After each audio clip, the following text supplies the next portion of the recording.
What up, YouTube? Some of you might have heard that I'm in Ludwig's chess boxing event, and I've been practicing the boxing, but I haven't spent a lot of time practicing the chess. So today, chess savant and melee casting savant Toph is going to help me out a little bit. This will be a second training session with me, and I need all the help I can get because I am about, I don't know, 850, a little under there, and Box I think is 1200. And we're just trying to ease our way closer to 1,000. 1,000 would make it like reasonable. So let's get a warm-up game in. You know what I've been doing lately that's so funny is I've been having mouse slips when I play on my phone. Which is just like a real meme. Alright, we're doing some London shit. This guy's big chillin'. This is fine. We don't care about this. If he takes that knight, we take back with rook. We just set up everything. This knight can't really do anything. Where you going, bud? Where are you going, bud? But because of that, maybe we'll move in. Or maybe we'll just go fucking not so futso. Take. Yeah. Yeah, push the knight back. Do I care if he gets his pawn up one? I don't think I do. He's moving a central pawn. We do this. Where you going, bud? All right, my dream to get my queen out and attack this way. His dream... I can take this, but I open it up for his rook. I don't think we do it. I think it's kind of cringe and kind of crazy. Let's just do this and see what he does. I think this is good. I think this is kind of cool. You only do puzzles, but that still happens to me a lot. Wait, what happens to you a lot? I wasn't even paying attention. Oh, am I going to get trapped because I forgot to go H3? H3. Okay, 2, 1. Is there anything sick nasty I can do? Take first and then like do something cool? No. We'll just back up. Pray that we have enough time maybe to push H3.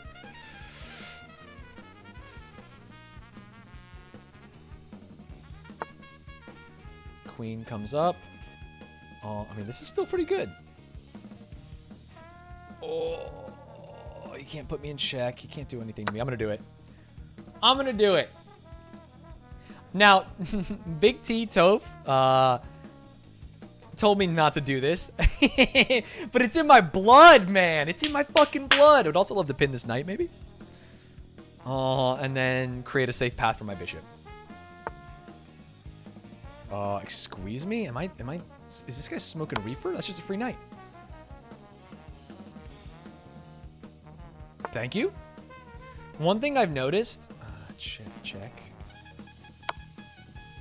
One thing I've noticed... He's got to go there. Wait, do I have a mate? If he goes there and I put queen E6?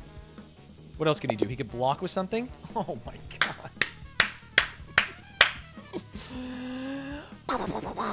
The king's here! Ladies and gentlemen!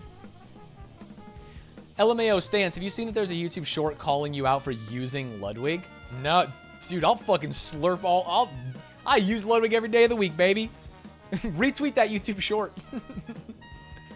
About to call you? Okay, perfect. I just did a warm-up game. Take your time. Take your time. Yo, Big T. Yo, what's up, dude? Okay. You might be noticing my ratings a little higher. Let's fucking yeah, dude. Look at that. I'm up about 150 points since our last time. Oh, and I actually shit, I'm winning a lot. I think I would keep going up the more I play. I noticed here's a crazy thing. You want to hear the trick? Hit me. Sub 1000, every single game someone blunders their queen. Every single game. Literally every single game. And I just win. Oh, your mic's a little silly. Is something going on? Oh, I can fix it. Hang on. Okay.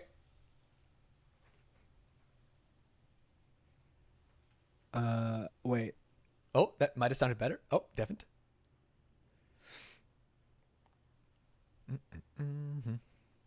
I think I did have, yeah, mate. Oh, not in 3, though. Okay, so far, how did we play? Hold. That's actually not that good for a game that I won in 15 moves. Oh, no. Is it still weird? No, it sounds better. There was like a really loud echo, like it was a wrong mic for a minute, but now I think it's good. The fuck? Okay, I changed it and I changed it back. And the funny thing is, it never. Oh, it's weird because there's like still echo, but it's not cutting out anymore, so that's good. oh weird. Wait, why would there be? Hang on. Why would there be echo? I have no idea. Hey, to my chat, because I'm wondering because my chat wouldn't be hearing me through Discord. Do Right. you guys hear anything weird? Because no one said anything. Okay, it does sound like you're in a big open room on my side. What? No echo on our side, they said. Oh, weird. Oh, my chess.com is laggy. Oh, no, there we go. Let me leave and come back, which fixes 70% of problems. For sure. Wait, you don't hear echo? It sounds fine here? What are you talking about? How about now? Question mark. You guys don't hear it sounds like he's in like a big room. Oh, my chat says it sounds great, Whoa. so I'm losing my mind. What the fuck? Wait, your chat's what up, Stanz's chat? I sound fine? Uh-huh. Maybe it's on my side. My chess.com was also really laggy for a second, which was weird. Maybe my computer's exploding. That's insane. Okay, I guess it's just you then. All right, whatever. Okay, no, it's fine. I think we're totally fine. As long as you can hear what I'm saying and make out what I'm saying, I guess we're all right. Yeah, no, I can hear you. Okay, whatever. That's funny. Dude, I knew you were due for some gains. I just knew you were due for some gains. Yeah, it being a little more thoughtful is all it took, right? Just slow it down a little bit. And I think we had started talking about, I used to always win on time and flag people, and I was starting to lose. And so I think just repetition of like positions helped me out a lot because I stopped doing the bad things that made me think, and I started playing like super simple, just add defenders to pieces, and then people blunder and I win games. Fuck yeah, that's so sick to hear. Yeah, I bet I've got a bunch of things that are just going to be general principles that I can give you that'll just kind of help you. Oh, awesome. In spots like that. I've got one for you right now because I was thinking about this week. You kind of reminded me of this principle. I'm just gonna. I'm wondering what you're gonna say because all I messaged you this week is that the England Gambit is for pussies. Oh, we can definitely talk about. We can talk a little about openings. You also asked me a little bit about like French versus true.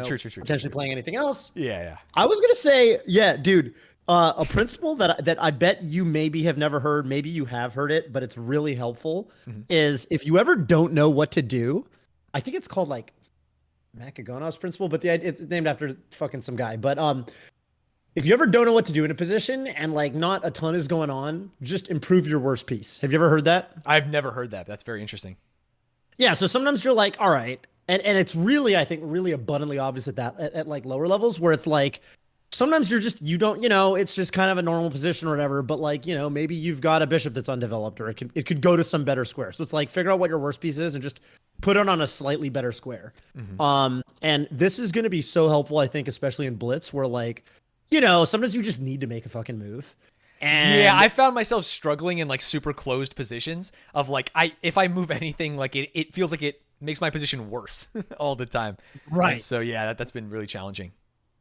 Right. Yeah, that's I think that'll help just in general. Like just try to remember that if you're ever just like, oh fuck, I need to make a move. I don't want to go down on time or something. That one's really helped me out a lot. But besides that, yeah, let's so you won this game. They just blundered their queen. This was a pretty quick game, huh? How many moves was this? They didn't blunder their queen in this game, just generally. This was a super quick game. He's FF'd in 13 moves. I think I had mate in 2. It says mate in 3, but it feels like he had to go king here.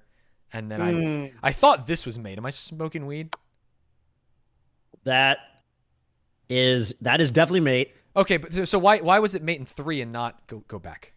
It's just mate in 3 because the computer would play queen d5 intercepting. So like, and then this. It's not a good move. And then no, queen d5. They would block. Yeah, and then you just take it. Okay, yeah. Queen. Yeah, d5. Yeah, we were there. They're still getting mated. Yeah. It's obviously still gonna like it's literally the same mate too. Okay, it's the same shit. Yeah, it's just a human would like resign. Yeah, which he did. He saw the line. Yeah. Right. So you're giving up your queen. It's not good. Nothing's great there. But yeah, whatever. But yeah, let's just jump into a game. Did you want to talk about your opening question real quick, or do you want to keep that off stream? No, we can talk about it because I'm not sure I'm gonna do it, and I also have like 7 different chess.com accounts where I'm playing different openings. Sweet. Great. So Awesome. honestly, we could talk about whatever. I think I've just been a little bit stressy. I hope I get black pieces. I feel like as I've gotten slightly higher, the French has, and I think this is just like the nature of black pieces. I've felt behind. I've just really, I feel like I'm like blocking development with the French defense, which is why I've been kind of peeking at the modern of like, hey, who cares if we're not like defending the middle? Because I can get all my pieces onto squares where I feel like they are valuable. Yeah, modern's not bad. By the way, I just sent you if you want to. I sent you an invite for a squad. Oh fuck yeah, bud. Yeah, I don't know. I never do squad streams, but anyway. The thing about the so the thing about the modern and like so some context here, like for example, ESAM kind of employed your opening strategy for the Smashes Gambit about a year or two ago. ESAM was running just kind of the London system as white, and he was using that modern / King's Indian setup every time as black. And it's true that ultimately the question is personal preference. So I will say one thing about the modern is like if they're going e4 and you're going into that setup where you're fianchettoing, I guess the dark squared bishop, and you know, let me invite you to let's go to an analysis board. I do feel when they go e4, when they go queen's pawn against me, all I do is match it and then play like a backwards French, which it's just like ugly. You know, I'm like trying to transpose because I know it. Yeah, which I don't think is that good. So maybe I just need actually like I'm down to play the French against D pawn. Like that's awesome. I'm super happy. But when they play queen's pawn, I'm sitting here going, I don't know what to do really. That makes sense. I mean, just from the point of view of like you're reacting to what your opponent's doing. Like, you know, they could play fucking 1b4 and then you're like, well, fuck me then, right? So they do. Yeah, when they do some weird shit, when they do some Dutch shit, I'm like, I don't know what to do. They're like flanking my center pawns. You're not playing into the one thing I learned, guy on chess.com. You're pissing me off. It's annoying. It's annoying. Yeah, that's definitely just how it goes. So, okay, class driven analysis board. So I'm doing this thing. Is this going to work? I feel like I invited you, or can I even like link you this in Discord? I'm linking you something in Discord. See if you can just click on that and join it. Does that work? Is that what we did last time? I am in. Yeah. Really? So if I make a move, you can see that? Yeah, I saw. Holy shit. Okay, let me show that on screen. So yeah, like if you're black, right? So you're going like here, for example, and let's say maybe I'm like, okay, I'm white, I'll take the center. And you get some kind of setup like this, right? And I mean, the thing about this is like, you have to be okay with like, you know, your goal is like, this is going to come here and you're going to castle. So I don't know, playing a couple moves. Obviously, there's a lot of different ways that white can go about it, but like, you know, whatever. Imagine something white could even go f5 here, or white could go like this, then you castle. And the thing about it that you do have to be ready for is like people will just fucking attack you. Like what I play, this is a little bit more. How do I turn the engine on? Oh, evaluation lines.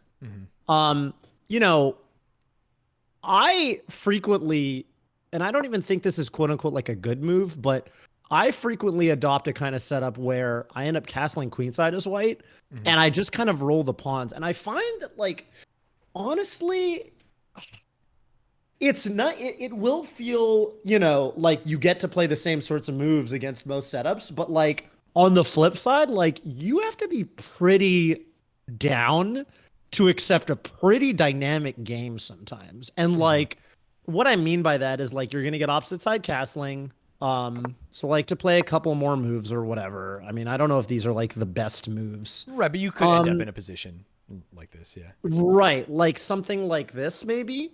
And you know, like this is the kind of position where like white's going to start pushing these pawns, and you know, you're obviously going to try to either open up the center or, you know, and push some of these pawns yourself. But my point is, these can get pretty spicy, and I would say you can try it out and kind of see how it feels. But like, you know, me personally, I've I've played this kind of a couple times, and you know, you have to kind of accept that like coming out of like immediately out of the opening, you're gonna have a little bit of a space disadvantage because like your pawns usually aren't pushed up as far, and you know, some white players like you as white playing against this, you get to be very aggressive.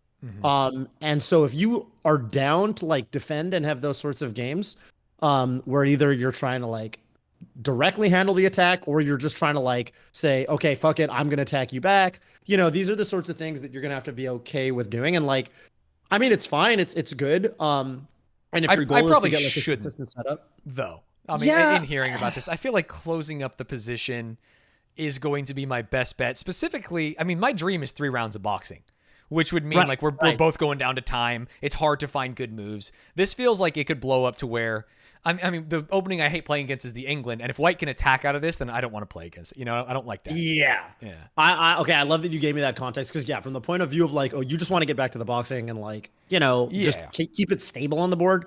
Yeah, this can get dicey really quickly for sure. Like you can get both sides can get like quick checkmates, which sounds like it's not really what you're looking for. So no, not I would say experiment with it. But like there's a lot of, you know, I personally like, I like to play attacking chess. So when I see my opponent kind of adopt the setup against e4, I'm usually pretty happy. I'm usually like, okay, we're going to get like a spicy game. And I don't know, like what you could do is, you know, you could, for example, you could look to see how Box tends to respond to this sort of setup and kind of go based off that.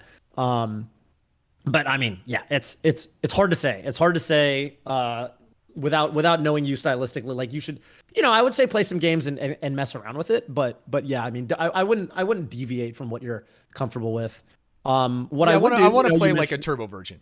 that's the dream. And this is not, this is like how Chads play, I think. So I think we should just think about it. Yeah, you should just, I think if you're feeling, you know, you mentioned like you had certain things with the French that like you didn't like about it, but I would say that like you can I think even just by understanding the ideas in the French a little bit better, like understanding kind of how to position your pieces and stuff like that, you can definitely make it work. Like you can, you know, I would say just play, like it's the kind of thing where it's like, instead of like trying to switch your opening or switch your character if it was a game, it's like, you know, you could probably just do it a little bit better, right? Like you could learn the ideas. Like for example, I know Hugo, who's my opponent now, which got announced this weekend. Like Hugo plays the French, right? And I was looking at Hugo's results in the French, and like there's certain French variations that he scores way above his. He scores very, very well in certain variations of the French, and you know, I think it's the kind of thing where you can develop the comfort. You know, I would say this is all to say I wouldn't deviate from what you're doing. And is that something I can do? Because like I said, I feel very good in the French against like King's Pawn, against e4. Oh, okay, yeah. Like should I just do something different for e4? Does that mean I need to know like 3 openings, which is fine, but I need to start like practicing? What I've seen, I saw a guy play against Magnus Carlsen. A guy, it's probably like a fucking super GM, like insane game. And he literally just like copied Magnus's London. Like first 5 moves were literally mirror. And I was like, oh, I could just do that because I like the London. You know, I like this kind of thing. Yeah, and then it was like pawn e3, e6. Yeah. And I was like, oh, like that's legal. That's fair. Like white will have the tempo. Yeah. But the shape is the same. Right. Someone's gonna go like c4, c5 here. Yeah, this is definitely something you can totally do against the London. Against the London, and then against like, I guess if they go like Queen's Gambit, you know, yeah, you can do. Yeah, I think I would just do e6 there, which I've done for e6. Yeah, e6 is probably the best. You just, I guess you do kind of get into this situation where, yeah, I guess this isn't immediately good because of you don't actually want to go into this, but okay, yeah, no, I think this is fine. This is definitely like, you know, this is an opening that's I think very reputable, and I guess you do run into that problem where it's like, what is this guy doing? Like, where is this guy going? He's totally. Kind of that's exactly what my issue is. Because right now they'll go like knight, either f3 or knight whatever after I do that, and then I'll go c5, and then like maybe they'll take and I get my bishop out. Maybe they'll just get their knight out as well. Maybe they'll do some pawn shenanigans. I don't know. But I end up feeling like really congested with my white square bishop, and even a lot of times with my dark square bishop, if like the pawns get weird, you know, sometimes, which feels kind of shitty. I would say, oh, Hugo's in my chat. That's nice. What's up, Hugo? There he is. I would say, okay, so it's fine. I'm not really a D4 guy. I've never played the Queen's Gambit Declined. But like even in this sort of setup, I've played this kind of opening before. I played a simul once against like a national master where he started with 1b3 and we ended up having a setup where I'll just make a couple random moves. I kind of did this kind of thing with the idea that, I can, like, obviously not in this exact move order, because I think this might just be winning a pawn right here. But point is, I just fianchettoed it and kind of looked to get activity along this diagonal in the long term, because obviously there's going to be some exchange at some point, and then this bishop is very happy. So I think you could definitely go for, some kind of setup, like maybe the knights come here and here, this bishop goes here. I don't know, queen comes to like c7 or something if you see that, and then you castle kingside. And then basically you end up in this fairly, what's the word?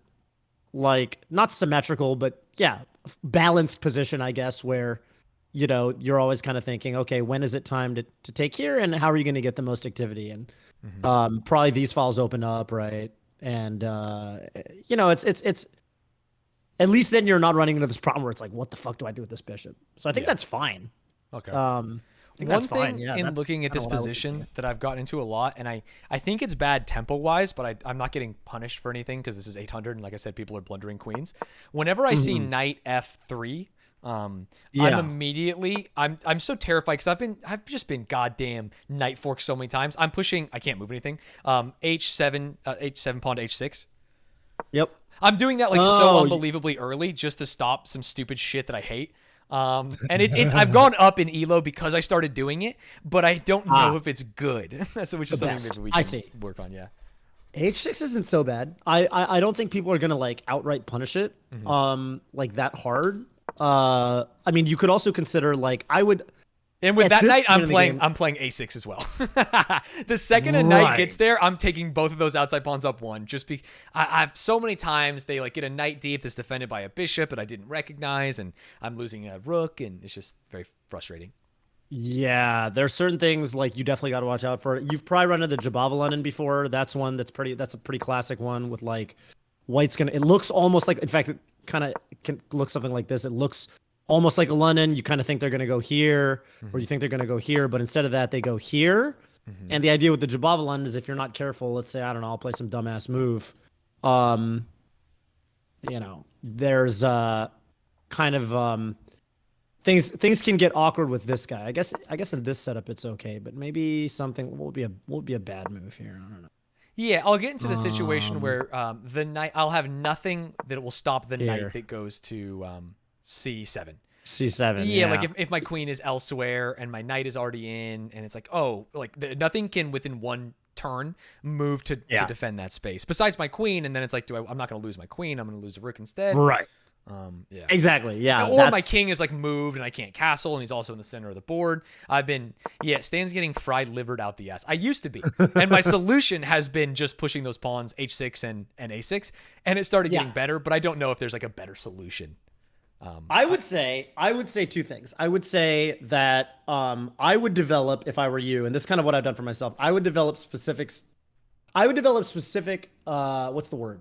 I would learn specific instances where there's just piece configurations where when you see that, you're like, oh, this is bad and I need to prevent something. So here, a6 is actually what I play in this kind of. Actually, I think here I think the best move is actually take, and then a6. This is what I play against this setup. And the idea is exactly that. You were supposed to be stopping. And I think this is the main move here is actually, so the main move here is actually a6. So like here, it's actually very good. It is literally like theory. It's theory, like you are supposed to stop this knight b5. So there's certain piece, and I would say so this is a thing, this knight coming to c3 and this bishop, this is the Jabava London. When you see this, you should be kind of thinking, how do I stop? And so here you're exactly right. So I would say don't always do it. You don't need to always do it. Yeah, it's the bishop coming out that is the pattern recognition versus just the knight. Like I Versus said, just I'm the seeing the knight, knight on either side, no other moves, and I'm making sure those pawns are out there, which gives up a lot Got of it. tempo on like the middle. So then they're like adding attackers to the middle, and I'm so far behind, things like that. Yeah, exactly right. Yeah. I would say, yeah, and there are other. I just will point out there's other responses as well. Like even in the even if you didn't play this and you play, let's say you played this or something, or not that. Let's say you play, let's say E6. Mm-hmm.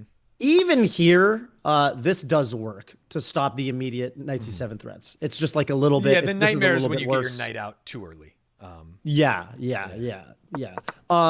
The other one you asked about, for example, h6. We were looking at, like, for example, what was the setup with that? Where was that? Here it is, like something like this. You mentioned, right, like this kind of thing, right? Yeah, Like I would here, immediately like here or looking at this something. board. I would not care about knight going to the center. I would just worry about him going to g5. Right. Yeah. I would say, like, for example, like, instead of necessarily, like, I think h6 is fine. It's rarely a terrible move. Like, this isn't gonna throw the fucking game. It's not bad. And it might even be nice later to have a little bit of loot for your king when you castle, like somewhere to escape back ranks. But on the flip side, you could consider a move like, The bishop, I don't know, bishop which also e7. gets Like, closer if you're to castling. Yeah. exactly, yeah, get a little closer to castling, you're developing the bishop. So, like, just like minor, I wouldn't worry about it too much, but you could consider like little minor optimizations where it's like, if I can stop some of those shenanigans but also develop a piece, then something to think about. But it's not, again, I think that like those kind of mistakes they're really like minor suboptimal things that I don't think are going to get punished that hard. I don't think it's something worth worrying about. Like you said, I think the kind of things that will throw a game are things like, holy shit, this guy just blundered his queen, especially in the chess box. Atrocious how often it happens in my games now that I'm like slightly better. Like when I would go through game reviews, it'd be like, hey, you missed a hanging queen, dude. And I'm like, oh, whoops. Yeah. It happened all the time. Still does, but it happened like a remarkable amount before. Let's get some games in. Let's watch you play some games. Yeah. Okay. Should we do like we did last time, where I kind of last time was perfect. Yeah, you can just mute, but listen to me talk and spec the game. Yeah. All right, here we go. Whatever you want. I will provide commentary to my. Oh, dude, yeah. I will provide commentary to my stream. And just so your stream knows, Godspeed. before I was playing at 700, so it was okay to make fun of me. Now I'm a very good 844 player, so now you have to respect me. You cannot make fun of the moves as much. That's fucking right. Okay. All right, let's do it. Let's do it. All right, I'm muting up, and I'll see you after the game for the analysis. Let's do it. All right, peace out. Well, not peace out, but you know what I mean. Yeah. Okay, chat. We got classic London against Caleb Wrights. 860. He's doing some funny business. I don't care. I actually don't care at all. If he puts some weird pawn shit here, I would move this up so I can retreat my bishop, but he didn't. He can move up into the middle. Sometimes I like to do this when people do that. Don't know if it's any good. And I also sometimes like to do this. I saw Amon say this. If they're doing some weird shit in the middle, sometimes get nasty up there. Take. Interesting. Could let him take. You're supposed to do that before you move your knight, though, because you want the knight to be here. That's my mistake. I take, he takes. Queen's looking at my knight. That doesn't matter. Knight takes. I take, he takes. I take, knight takes. I lose it. I can't do that. I could also just back this dude up. He takes, I take. Knight takes again. Oh, does he win a piece here? Is there a world where I do this, he takes, then I back up? And I don't lose that pawn that the knight was attacking? Probably.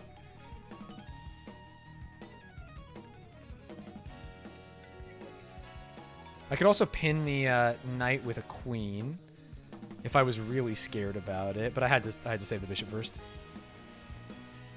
I want to get this knight out. I want to get my king to safety at this point. What's up, Midnight? I've lost a lot of games where I felt I got a little over ambitious in the middle of the board, and then I didn't castle. They get like a long check in, and I'm cucked in front of my chat.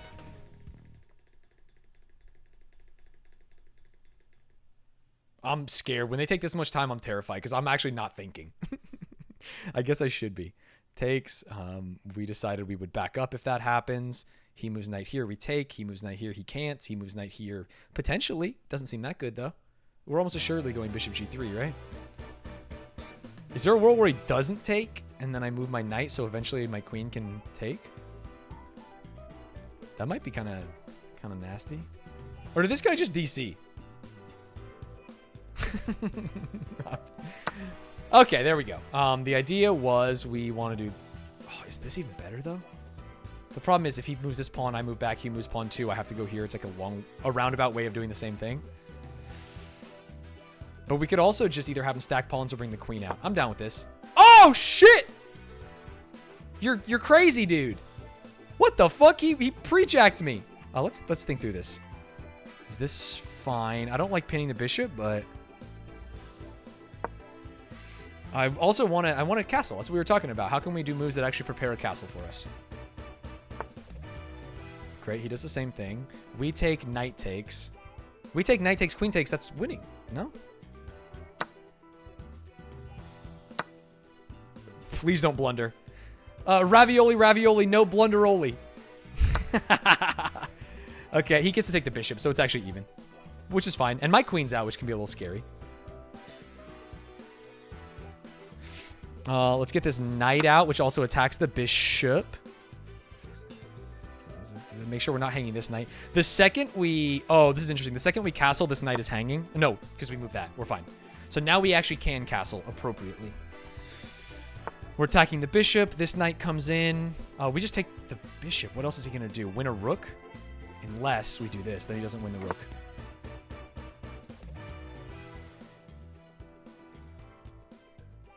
Okay, now the dream is to take the bishop. We can also just save our rook straight up. Yeah, that's fine. We can also do this so that when we move our knight, things get nasty. We kind of want to protect that pawn, though. This is no longer scary. Does that. Does that. I think the sauce is to do this. I could be wrong, though. He probably castles here. So what am I going to do if he castles? I'm down on time somehow. I thought he was taking years, and I'm the one that's down on time. Where does he go? He's got nothing spicy there, right? Takes that pawn. Takes with this shit. You're crazy, dog. Okay, attack the queen and attack this bishop. We'd love to break this pawn structure because if he moves the queen, we can take the bishop. And then he's just got a shitty side. He's got a castle queen side, right? That's how that works. Hope I'm not fucking missing something crazy.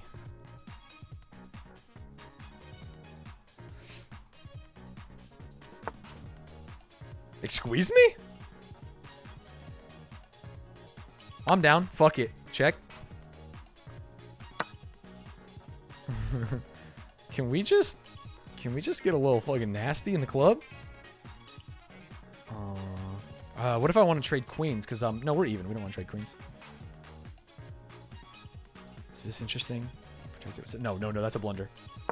He takes that pawn. We line up. The problem is this, so we're gonna have to get him to move it somehow. We can get him to move it. Perfect. That's exactly what we thought would happen. He probably moves knight to c3, which means that would be a wasted move, but we have to move it somehow. Oh, interesting. Did we fuck this? Okay, fair. I need to get active somewhere and do something. Can't take that. I would love to fight this. Was this defending anything? Okay, double attack on this pawn. I'm running out of time. He moves a pawn up. I could go for the queen trade. I feel a little safer. I'm castled. I haven't moved this so I could get back ranked or something, but he does save it in a way that was not expected. Can I put him in check somehow? Check. He moves knight back. Fair. His knight is pinned. What does he do? 133. My goal is to line up my rooks and just fucking scroink his boink. Oh! Okay. Okay, you're getting a little classy with it. Oh, that doesn't hang that. Take. No, we're fine because we have double protection here. We're just taking pieces. We're down on time. We're high on life, though. I kind of think A7 might be juicy. No, the knight. Dude, come on, get in your head. Oh! Check, take. He's going to try and get a little weird. No, he can't. Fuck it. We ball, dude. What are you gonna do, bitch?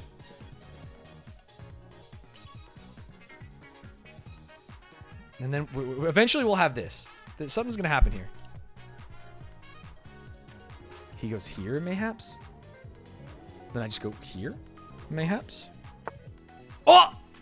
What? Okay. Ooh, this pawn might have been good to take so I can start moving things. Now that I think about it. Time is of the essence. We have some lineups here. What are you fucking thinking, man? You're crazy, man. Think. Start moving. 1 minute. Oh, queen here. No, we have bishop, thank God. Okay, this is interesting. I do need to move my man here. Maybe we do just go for that bishop, but late. He's going to put this right here, and then what am I going to do? How do we add defenders? We could kill this. If he moves that, we can kill this while attacking the queen, which is kind of nice. 50 seconds.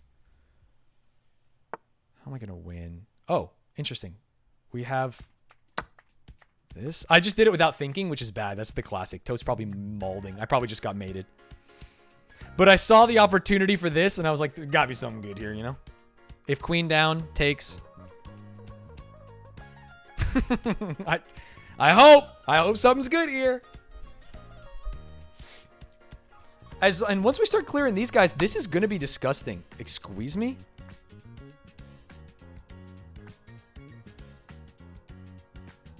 Okay. He puts me in check. Okay. Which side do I need to move on? He can't put me in check again. Okay. This is now legal. He can take the knight, actually, which would make it less legal. Yep. Well done by him. What if I just do this? Where's he gonna go? Attack the knight myself. 25 seconds.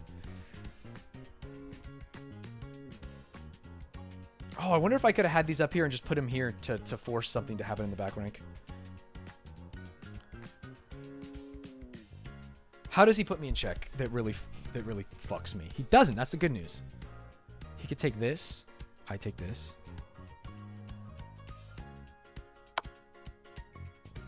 Okay, fair enough. He's got 8 seconds. No, we got it. Well done. Okay, he deserved that one.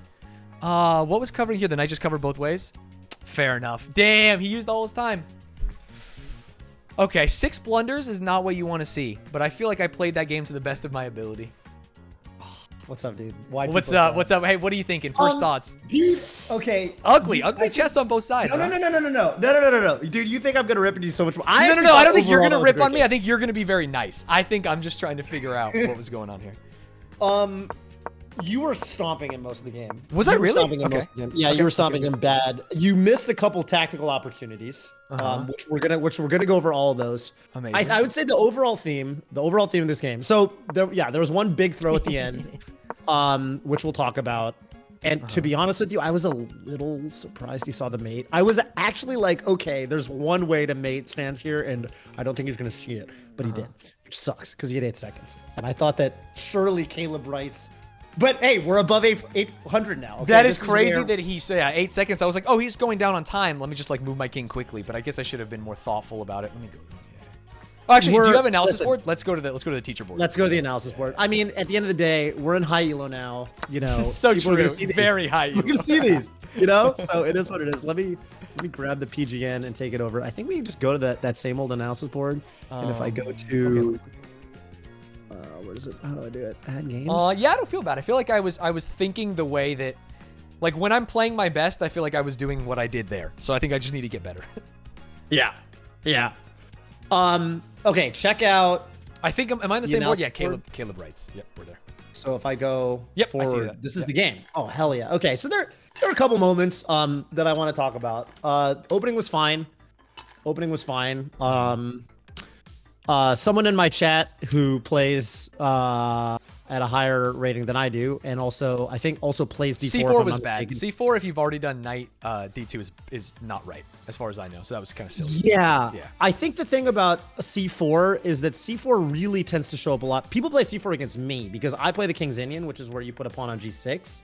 And I think that's where C4 is really good. You see that a lot against when black, goes for this kind of setup where you want to junk out the bishop here. But I mean, it's very minor. And the way that it kind of shook out was totally fine. This was good. I love this bishop G5. And pretty soon you're gonna start having a lot about it. I think if I remember, I used like probably 25 seconds on like, do I pin? Does that mean he's just gonna force me away with pawns? But it's good because it would fuck up his kingside pawns anyway, and then he has a castle queenside, and most people fuck up when they do that.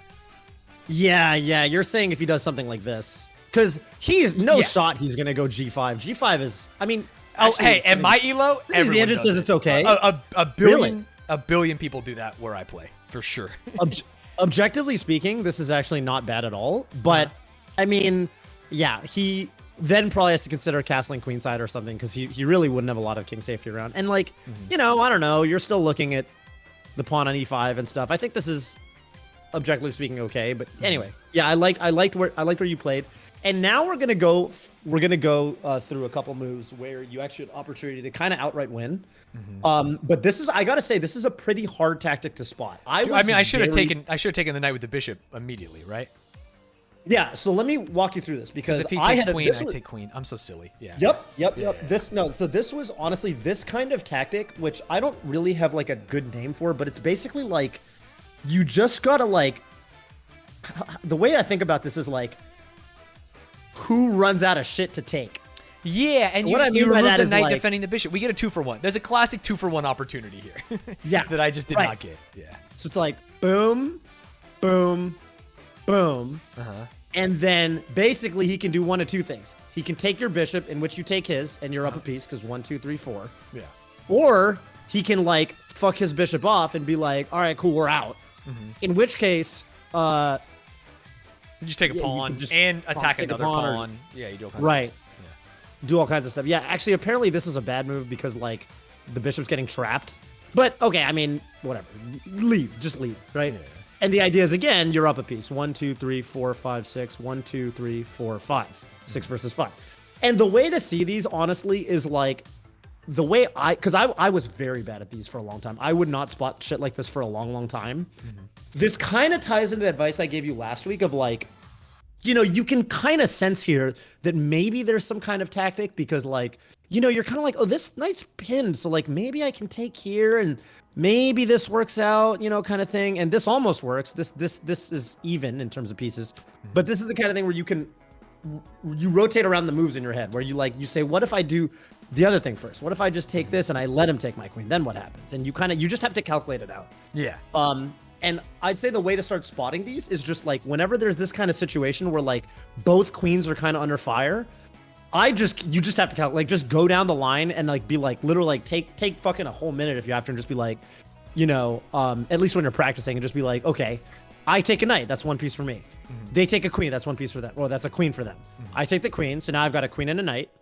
Then they take the bishop, then I take the bishop. And if you've done them, and if you've just counted, you can literally count them on your hands. You'll notice that one side took 3 and one side took 2. Yeah. And that's how I did. I literally like, I tend to do, this comes up when both queens are under fire because that's when you get massive trades. And there's this kind of thing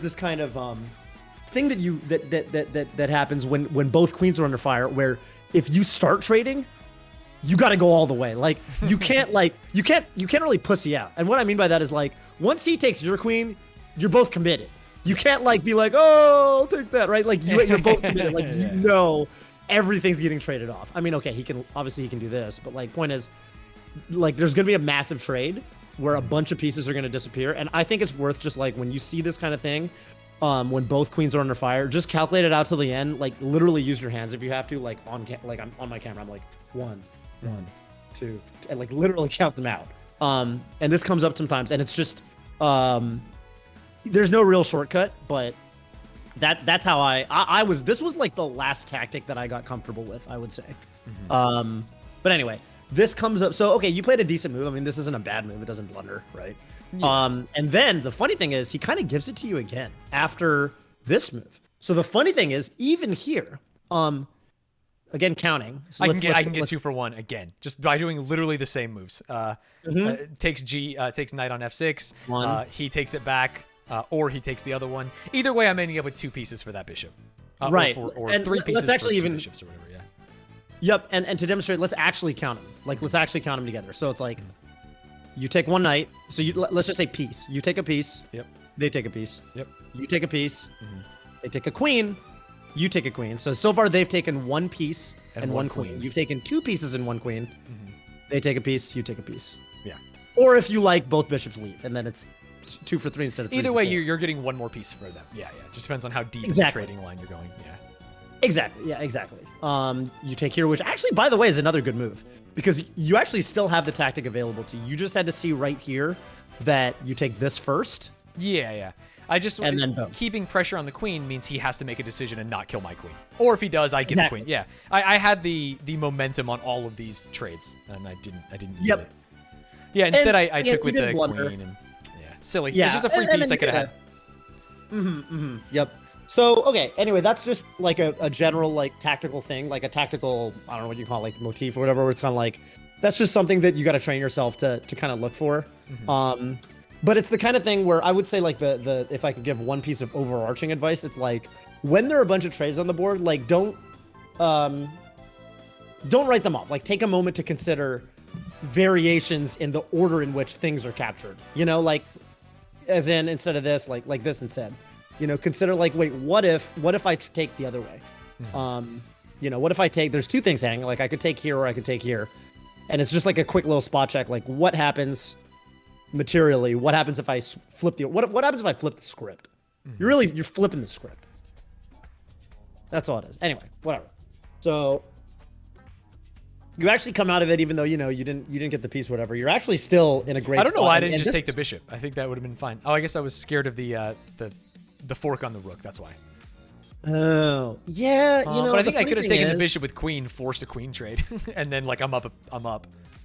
Yeah, even here it's 2 knights for a rook, which is like, this is funny because I feel like when I was 1,000 level, I kind of assumed rooks were so good that, like, oh, maybe it's worth it, or like maybe it works out, but, like, honestly, in practice, 2 pieces are always better than rook. Like, 2 pieces are they can work together. It's just better. Yeah, it's just better.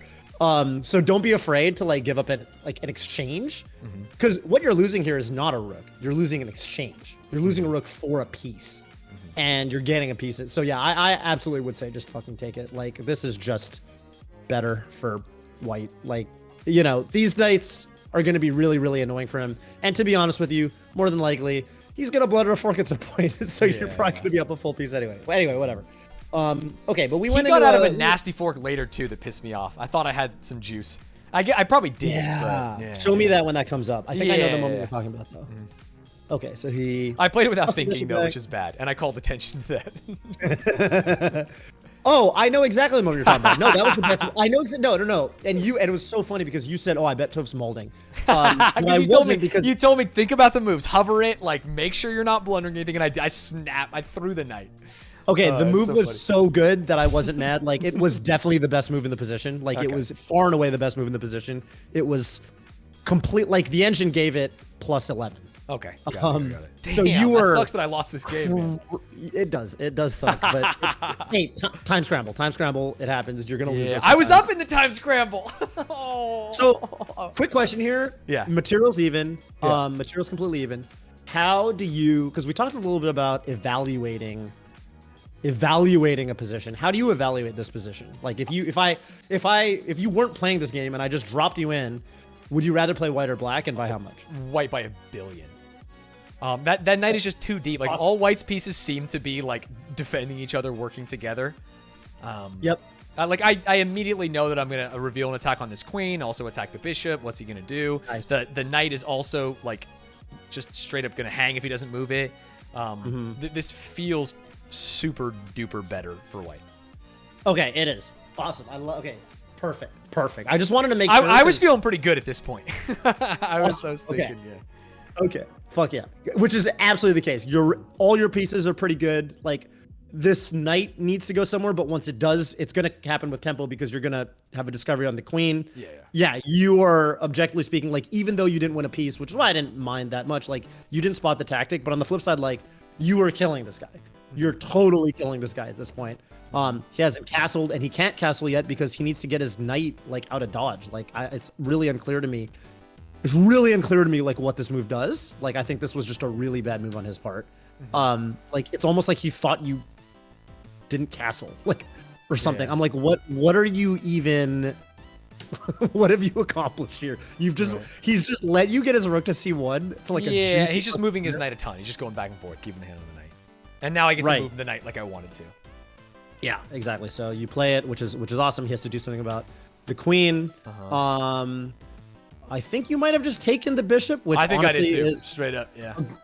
It's a real, I think it is the best move in the position, but I do think there's a concrete follow-up that really asks to be played, which is, so it's funny because as soon as you could no longer accomplish what you needed to accomplish here, you pointed it out. And I think about 2 moves from here, you were like, man, I wish I had some juicy checks. And there's a really juicy check right here that I think just really is itching to be played. Queen to d7. Yeah. Because there's only one move.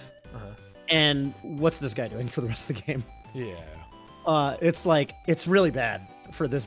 You're basically playing up a rook for a while. And there are going to be mate threats soon, right? Like, I mean, I don't know. I'd be thinking about like taking here and then like swing this rook up. Yeah. And like, you're going to just have so much pressure. And he's really going to be paralyzed in a pretty major way. Like, also, you just keep taking these pawns. When you take this one, it's going to hit the knight. And like, there's all kinds of, a lot of bad things are happening to black as soon as you throw this check in, and he's never castling. And probably, if you play the position right, you can almost think of it like this rook is out of the game. Like, probably, if a grandmaster gets this position, probably this rook just doesn't get to play ever again, and it's like you're up a full rook. So yeah, this was funny. That queen on f6 it was giving me fits. Like, it's why I went down on time a little bit in like the mid game, and it's because I lined up my rooks on the D file here, and I'm like, oh, I really want to do some cute shit, but it's like that queen is just hitting D8 every, like, no matter where I go, I see her face. She was like stopping all I wanted to do. Yeah. There were some interesting ideas. Even but yeah, getting the queen up there would have made my life so easy right there. It's just you start waiting for pawns, you can't castle. Yeah. I was really hoping you'd see this. Yeah, taking away it's really just taking away castling privileges. Like, this just sucks. Like, as soon as black has played this move, this feels so bad. And I know you've been there. Where you're like, oh fuck. Like, it sucks when your king lands here and you just can't do anything with this. Yeah, and depending on what he does, after I take that pawn, I can go like c5, check, take the knight. Like, I'm just like going up and winning pieces again. But right. I wanted to point out how is this move? I just want to make sure it doesn't lose tactically. So, okay, I like your idea anyway. Obviously, doubling on the D file, this is fine. Doubling rooks is very strong. Like, this is still good. It's just tough because he's going to castle now. But like, I think there's a better way to do exactly what you did. And I was hoping that if you didn't play this, I mean, there's other good moves in the position. A cheeky idea, by the way, is just this because you're hitting. Oh this, shit! This I did not recognize that at all. Yeah, that's funny. Yeah, it's just like a little fucking cheapo sort of thing. Something I like, though, so I like your idea, but I would have preferred, and this is something that I think is extremely applicable. When you go to, like, this is just some general advice I can give you right now that you can just take with you for the rest of your games.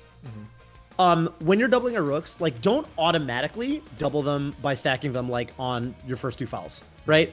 Like, you can double your rooks in a lot of different ways. You can double your rook. Obviously, here, you can't go here. You can't go here or here. Sorry. It's funny. I actually looked at D5, and when D5 didn't work, for some reason, I don't know why I didn't look at D7, but I was like, there's just no good spots. And I was feeling time, and it's like, I'll just do it right here.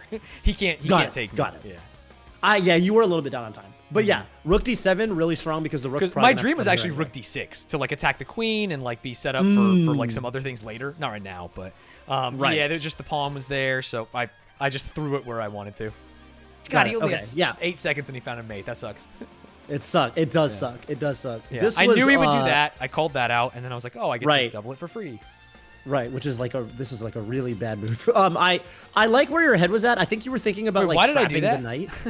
I think you were just attacking the knight or whatever, and it's not a bad move. No, but like, my whole point was doubling the rooks. Yeah. I guess don't know. he has to move the knight multiple times. I don't know. It's silly. Silly, so silly. He goes here. Yeah, I would think about. Yeah, I still like Rook A1, or I should say Rook. Well, Rook A1. Actually, it's funny. The funny thing is, the engine really likes Rook A1. What's the engine's idea? The engine thinks it's the second best move. Oh, the engine likes what I'm doing. That's what I'm talking about. The engine it likes what you're doing. Okay. It's like, oh, this is kind of mediocre, and I think that's because after this, again, you have to see this Queen D7 idea, but I think the idea is you are going to end up.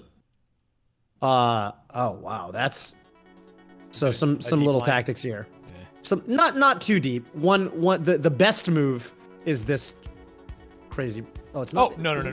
It's got to be a C. Queen C8 check. Yeah. Queen C8 check. Yeah. Queen C8 check. Which is fucking sick. Yeah, not. Wait. Not Why is it Queen defends and loses the Queen instead of like King E7 is like a mate or something with Rook coming up?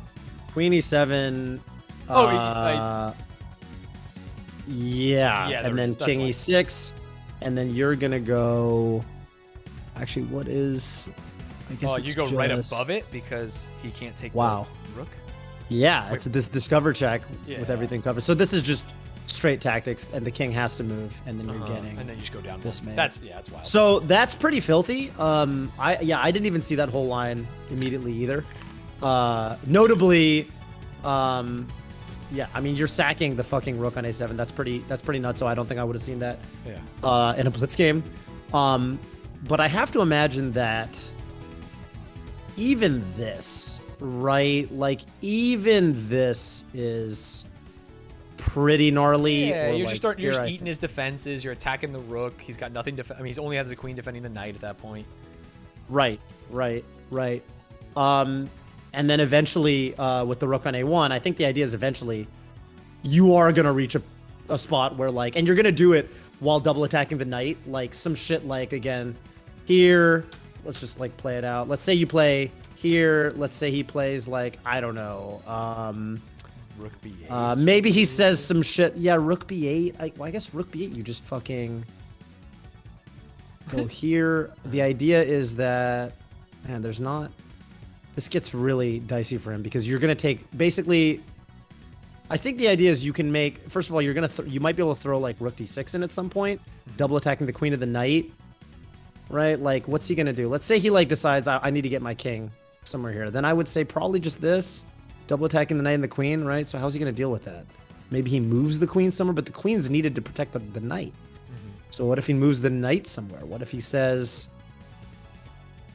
What if he goes there? Then he just, this is even worse. Yeah. So, okay. Yeah, I think the idea is that, like, I think a lot of the juice comes from this queen d7 idea.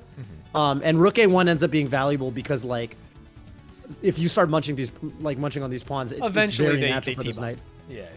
Exactly. They team up. So this actually ends up being a pretty good move. And it comes with tempo. You're, like, putting the rook somewhere useful with tempo. But, okay, I mean, the way you played it, still fine. I have no idea why I played queen h5. You played queen h5. I can't even remember what I said. I think you wanted to attack this pawn. It's so funny probably. Because d7 is like such fertile ground. It's still for like 7 turns in a row. D7 is the promised land. And I'm just like moving my queen around. And I think the funny thing is, as soon as he castled, it was like you moved your queen here, and then you were saying, "Man, I wish there was like a juicy." And I did the b5 check, but it's like so funny that I didn't see the d7 check. And this was like, the knight's pinned, he can't take back. Trying to do something, and then I think I take b7. Yeah, and this is a great move. I think taking b7 is really asking him some questions because now, right? But I was up at like 6 in the engine, and now I'm at essentially even. So that's close to even. Yeah, you're not winning anymore. He has to move the knight. I would be first of all, he's gonna lose it if he doesn't do something with it. Yeah. So I like the way you're playing it, and I would start thinking about. If you're down on time, which you were, I would think about like, I don't know, make sure I don't get checkmated. Maybe this has to happen at some time or whatever, some h3. And then I'm thinking I'm going to probably take this and these boys are going to win me the game. And that's kind of like, if I'm down on time coming into an end game, you're up a pawn, but it's like a very valuable pawn. You're about to be up 2 pawns. You can always just start thinking about like, okay, how am I going to win this end game? Like what's the way I just win this end game? And I think that would be, that would have been a very just logical kind of plan. And he's on the defensive. Like, he's definitely playing these defensive looking moves. I think you remarked on this and you're like, oh, what the hell's he doing? Perfect. You take another pawn. You're up 2 pawns, and they're really good pawns. Yeah. Knight d3, which looks a little bit scary because so you just have to make sure that you don't blunder anything on f2. Correct. Yeah. And I think I mentioned that. I was like, oh, but the knight, the rook's defending, so we're good. What is the best move there? Before I move the knight, yeah. It seems like the engine was like, oh yeah, you're building back better. You're doing great. I think all of the best moves probably entail, the engine wants you to push these pawns. Perfect. Like okay. all 3 of the engine suggested moves, which are queen a5. It also is considering just b3. The idea is you can't go b4 immediately because like he'll just take it. He'll just take it. Yeah. Yeah, but it doesn't lose you the game or anything. But it's not, it's better. Like I think all the best moves are just like you got 2 connected pass pawns. You've heard that phrase, connected pass pawns. Correct. Yeah. I mean, these are monsters, right? Because the idea is if all the pieces are off the board, and this is why, let me just teach you why connected pass pawns is so strong. If all the pieces come off the board, the idea is, like, if you can imagine all the pieces are gone, right? All these pieces are gone. And imagine you have a configuration like this. So there's no pieces, it's just pawns and a king. His king cannot fuck with these pawns. Right.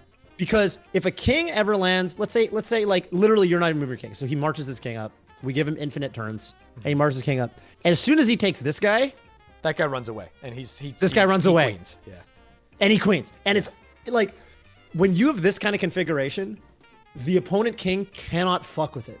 So like he needs to prevent trades at all costs. Peace trades, specifically. Peace trades. This configuration is excruciatingly powerful in an endgame for that reason. And anytime you have this configuration, if pieces start dropping off the board, if the queens get traded, like it's over. It is fucking over for black. This is just too powerful. And even if the rooks are still on the board, you can put your rooks behind them and just march them, and it's really bad for black. So this is a win con right here. This is just straight up a win condition. This is ridiculously powerful. And so the engine, even though you're like, you're only up 2 pawns, but the engine's like, no. White's super winning here. It's because these are 2 really, really good pawns. And it's basically all the good moves are like, okay, we want to allow you to push them. That's kind of the way I'm thinking about it. So he's bringing this rook out. Sure. Did I actually just move back? That's so funny. Yeah, but not really. I think you're targeting. It's slightly different. I was targeting that, yeah. Yeah. And by the way, you took this instantly, and then you said Toph is probably molding, which I was not. Yeah, because I was like, oh, I'm hitting these 2. This feels like the good move, but I also realized I've thought that before, and I've blundered a piece.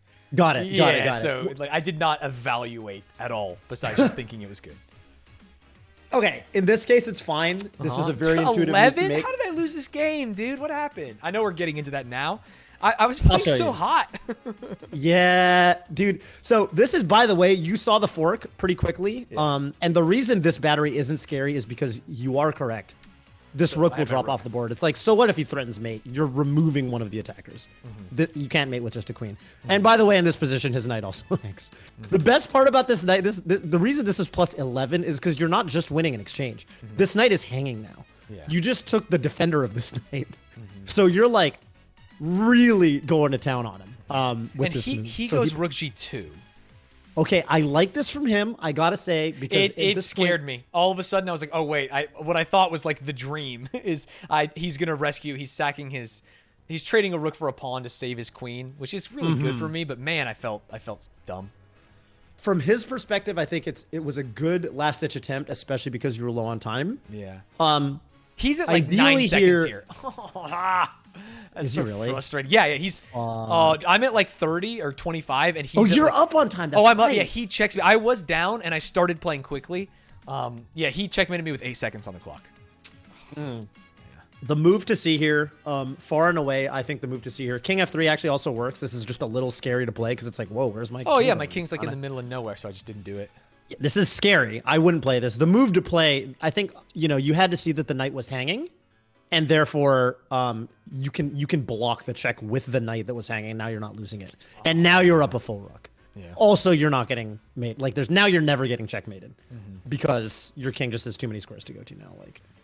So this was the move to see.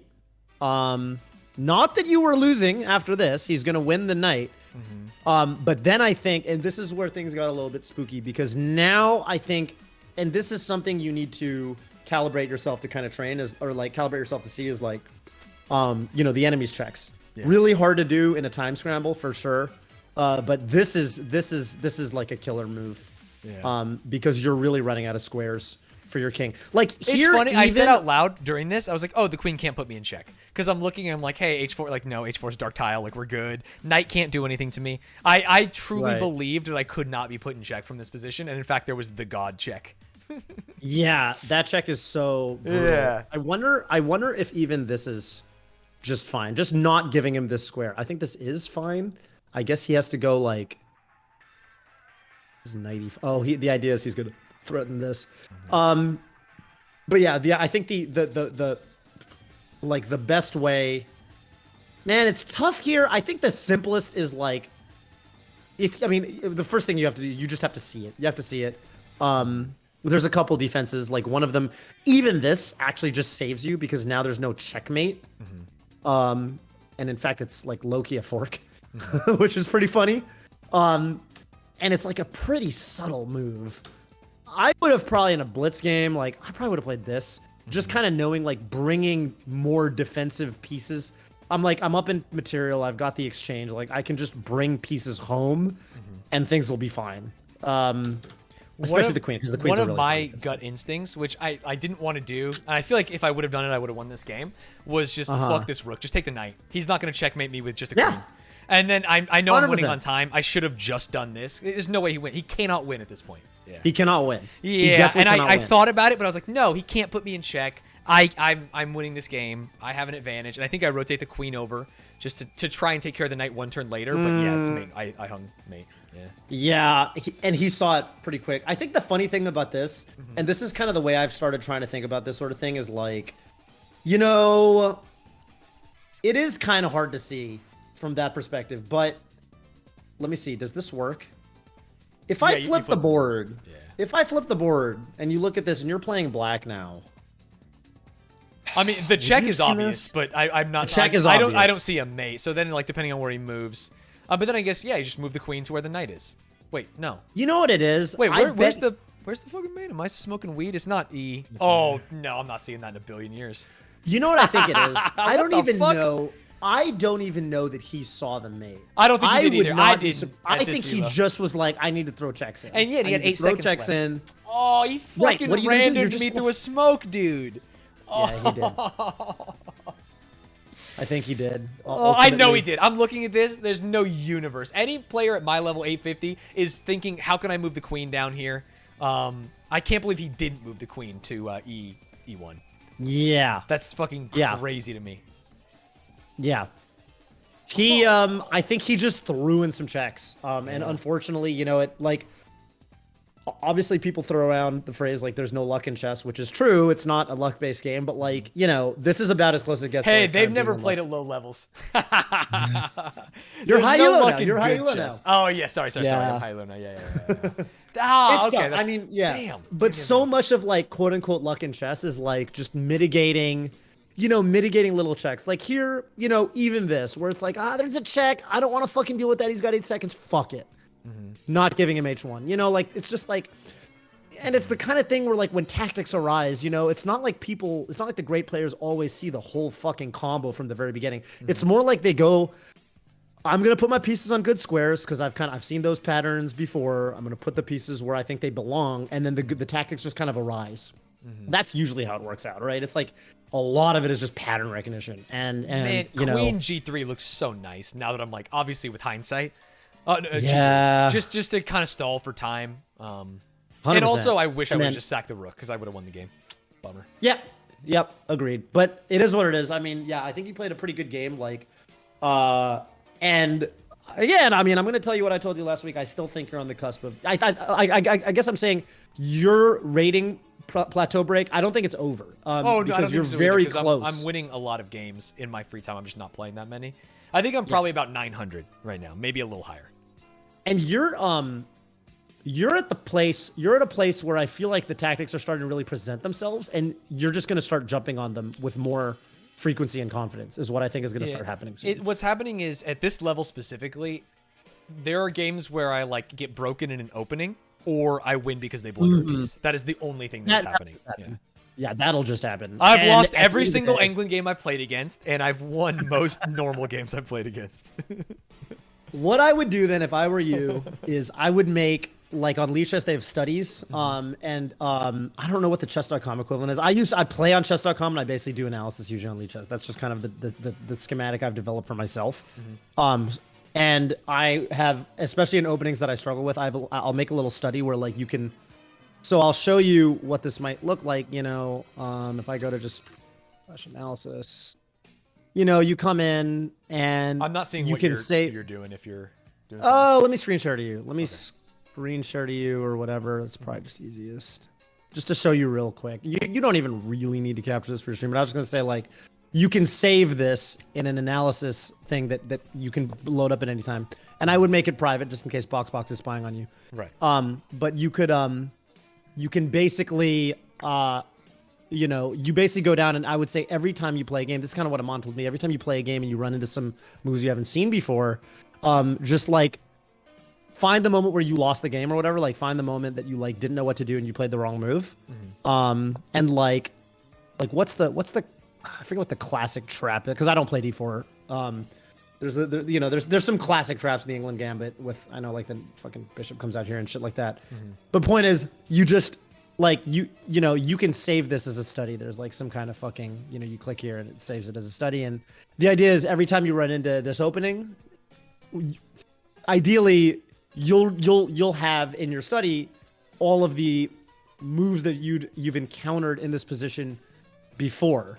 Here's Amon. Oh, it's funny. This is a game Amon played apparently at some point. This is his queen sack opening, isn't it? Yeah. So this is an actual, this is Amon's quote unquote undefeated opening. Anyway, point is, you can literally, like, just every time you run into it, add something to it where it's like, okay, this time this is the move that got me.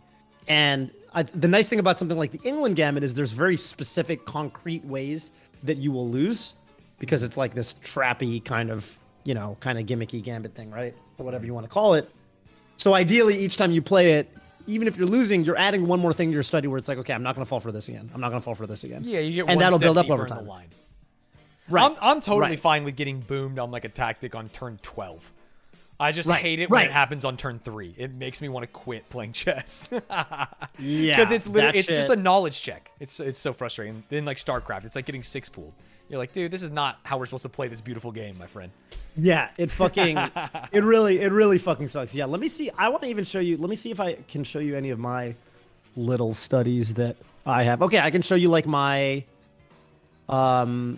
this one's a private study, but this is my Scandinavian study, right? It's like E4 D5, and like, you know, I basically have, you know, there's like a couple points where this opening tends to branch out.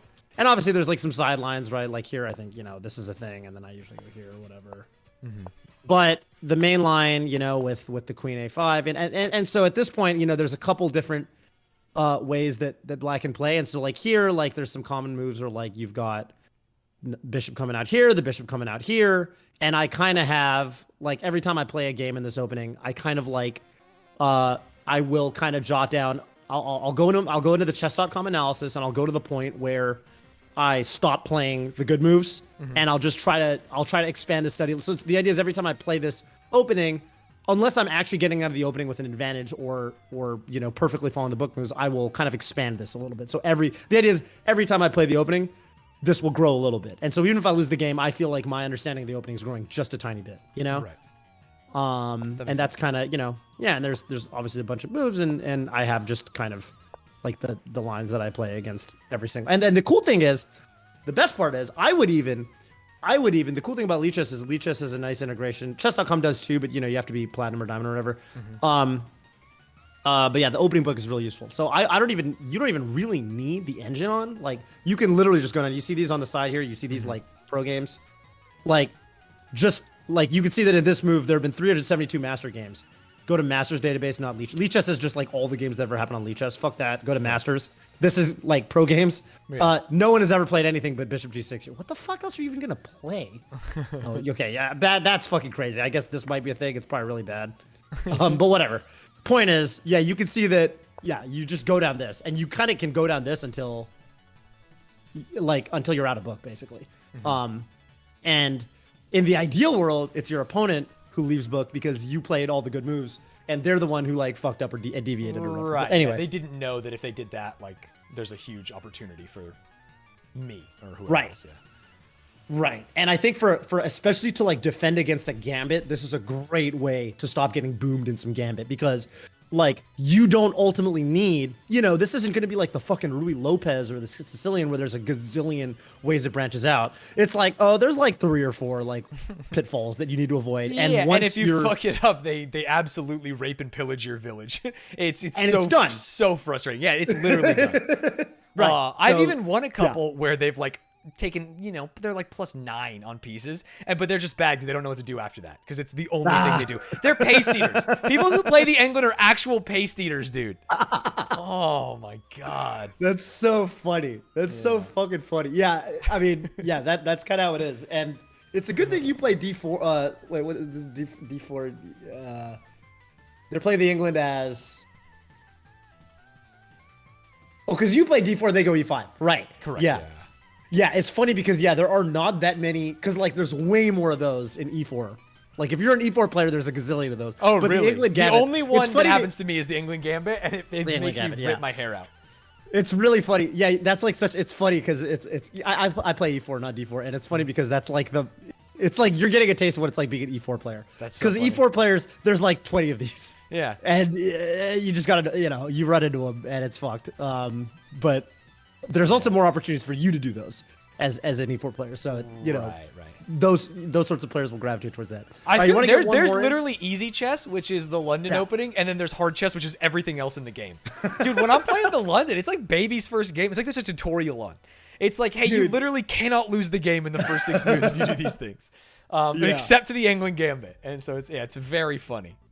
Except to the England Except to the England Gambit. Someone's gotta make a video on. I don't know, dude. Some fucking Levy or someone should make an England Gambit video. Like, hey, this is the opening to piss London players off because this is a valuable data point. If England players are pace eaters, then London players are the only slightly better paint watchers. I completely agree with you. And I am specifically, I used to play Scandinavian when I like first started playing PogChamps, like just to learn chess. But because of chess boxing, I was like, nah, this is not right. For me, who is worse at chess, like let's just play as congested closed position as possible. Do we know if Box plays E4 or D4? I don't know shit. I've done nothing but box. Okay. All right. I'm out there hitting the fucking heavy bag every day and praying that I get to the boxing portion. Got you. Okay. I have, which is funny. I actually have boxing in half an hour, so we probably got time for one more. Okay, perfect. But That's let's great. jump in. That sounds great. Okay, I'm gonna close. Close your this to make sure I don't. Okay, I'm good. Yeah. All right, I am going to the, another game. Oh, you can stay in the study or whatever, because we'll go back there after, and I'll just drag the thing in there. But okay, that's fine. I'll just reopen it. I already closed it because I'm brain dead. One window. I'll link you anyway. Not a big deal.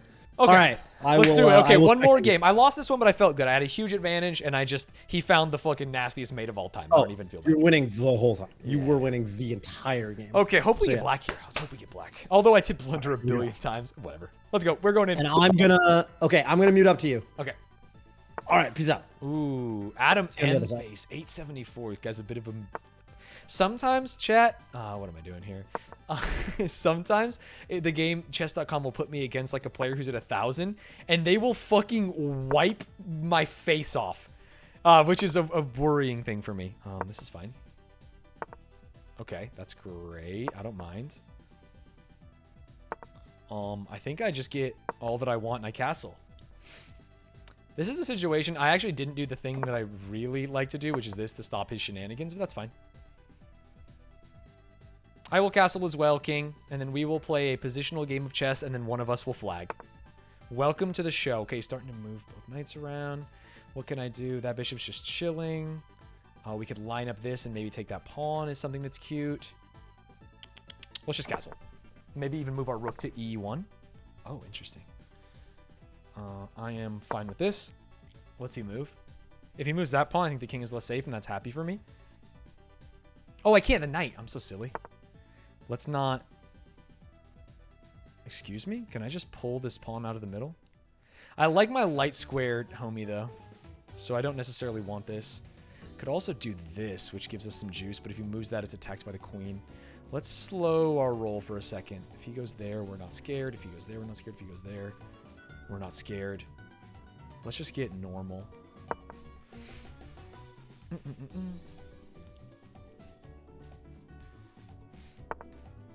Oh, squeeze me? Maybe I do move my knight up. What's he do? He's attacking this guy. I have to retake with this. Let's just take my dark square bishop. I have dark square pawns. I don't think I need that as much. Crazy. The queen moves there. Take. That's got that. Maybe we do. Okay, we move this now because he can't move up as hard. The problem is that pawn, huh? Maybe we don't move this. Can we move up? Takes. Is this cute? I'm gonna go for it. Takes. Like we have the winning trade. If not, I just move this up and he has to move this knight again. And we have the fucking Leaning Tower of Pisa. Okay, what else could he be doing? If he moves this bishop, we can start attacking this side again. I've kind of locked in my knight, which isn't juicy. But I'm fine with it. We could also take this. Hey, he takes from the outside, and I don't feel like it. I think we do just move forward. And now this knight's got nowhere to go but into the fucking grinder. Right? I'm doing it. It also keeps me up on time because I don't have to think, how am I down in time? These people are fucking supersonic. If he moves this knight, I also have the bishop takes pawn and weakens his king side. I'm going to go for it.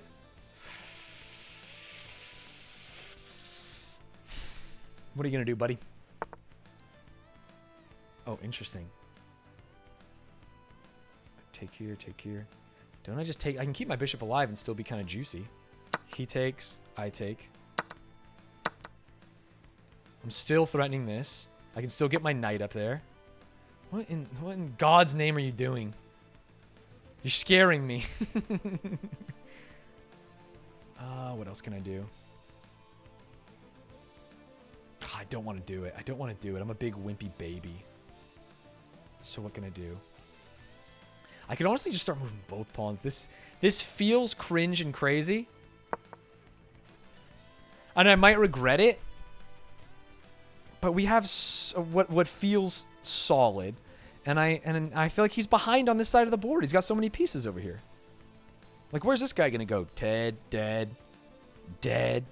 He's got to move back. And then we get this fucking pawn. The h7 pawn will fall. What the fuck is these noises I'm hearing? Is that Toph? I'm hearing chess pieces everywhere. Everywhere I go, I hear pieces. Can I get trapped or something? Is it better to do it with the...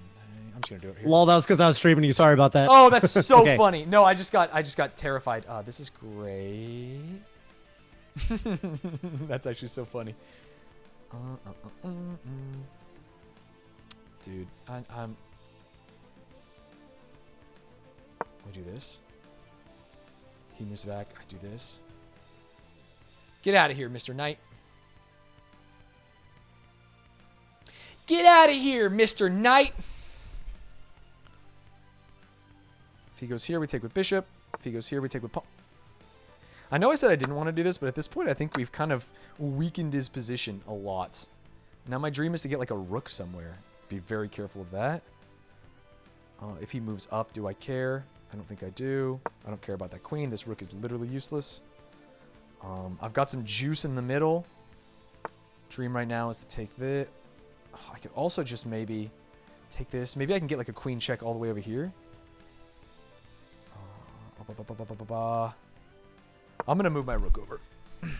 Maybe even get my knight out of the way and move pawns up. I think straight up, I've heard this from other chess players, and I don't think I'm evaluating it correctly, but I feel like I have time in this position. Oh, excuse me. Take. I lose my queen. I'm down to trade queens here. I feel fucking strong as hell. Get out of here, bitch. Also could be wrong. I've been wrong many times before. I wonder if just taking that is good. He takes back. Let's see what he does now.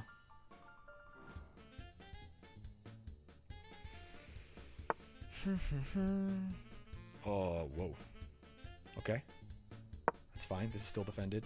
Oh, he's going to try and get this pawn eventually by doing these trades. It's fine.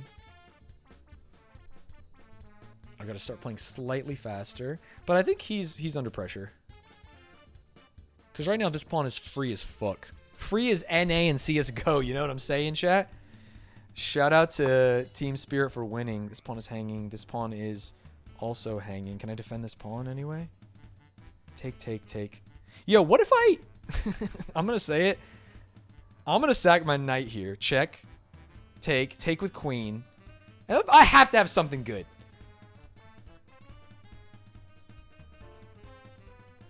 At a certain point, his king is standing here with his pants down. What the fuck's he going to do back here? I got a rook coming. I got pawns coming. I don't know if it's a good move, but here's the deal. It's going to scare the shit out of him.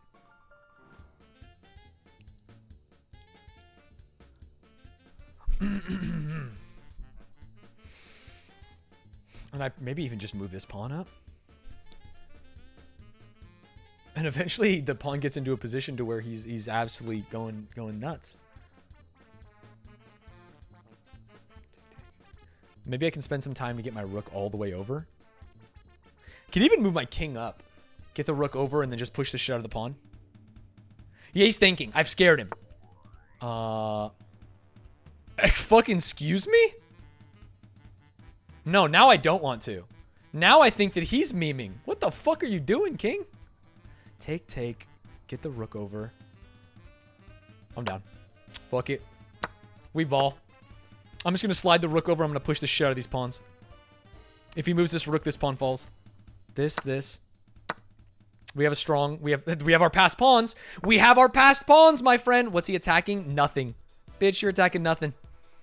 Oh, actually, you just hung this, dog. And if you move it, I take a rook. Where are we gonna go? Where are we gonna go? Let's just do the classy. Let's just do the classy. 43 seconds. Don't care. Move there. Take. Okay, this is fine. Oh, is he a crinker dinker? Can't take. He goes down here. Interesting. Take. We still have a pawn going nuts. What in God's name are you doing to me, king? That one's hanging now. Oh, I'm in check. My bad. My apologies. My apologies. Chat didn't notice. Down takes. Can he put me in check anyway? That's scary. No. Fuck you. You're not gonna flag me. You're not gonna flag me, bitch. He takes. I move. Oh, he can't take. He's pinned. Dude, that was the whole point. Good shit. Take. Ah! If he takes with... Takes. Check. Takes. Check. Move. Bitch.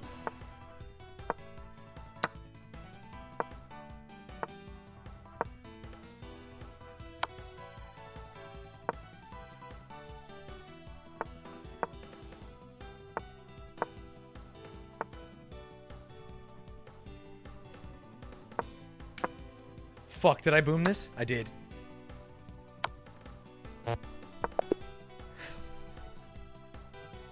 No!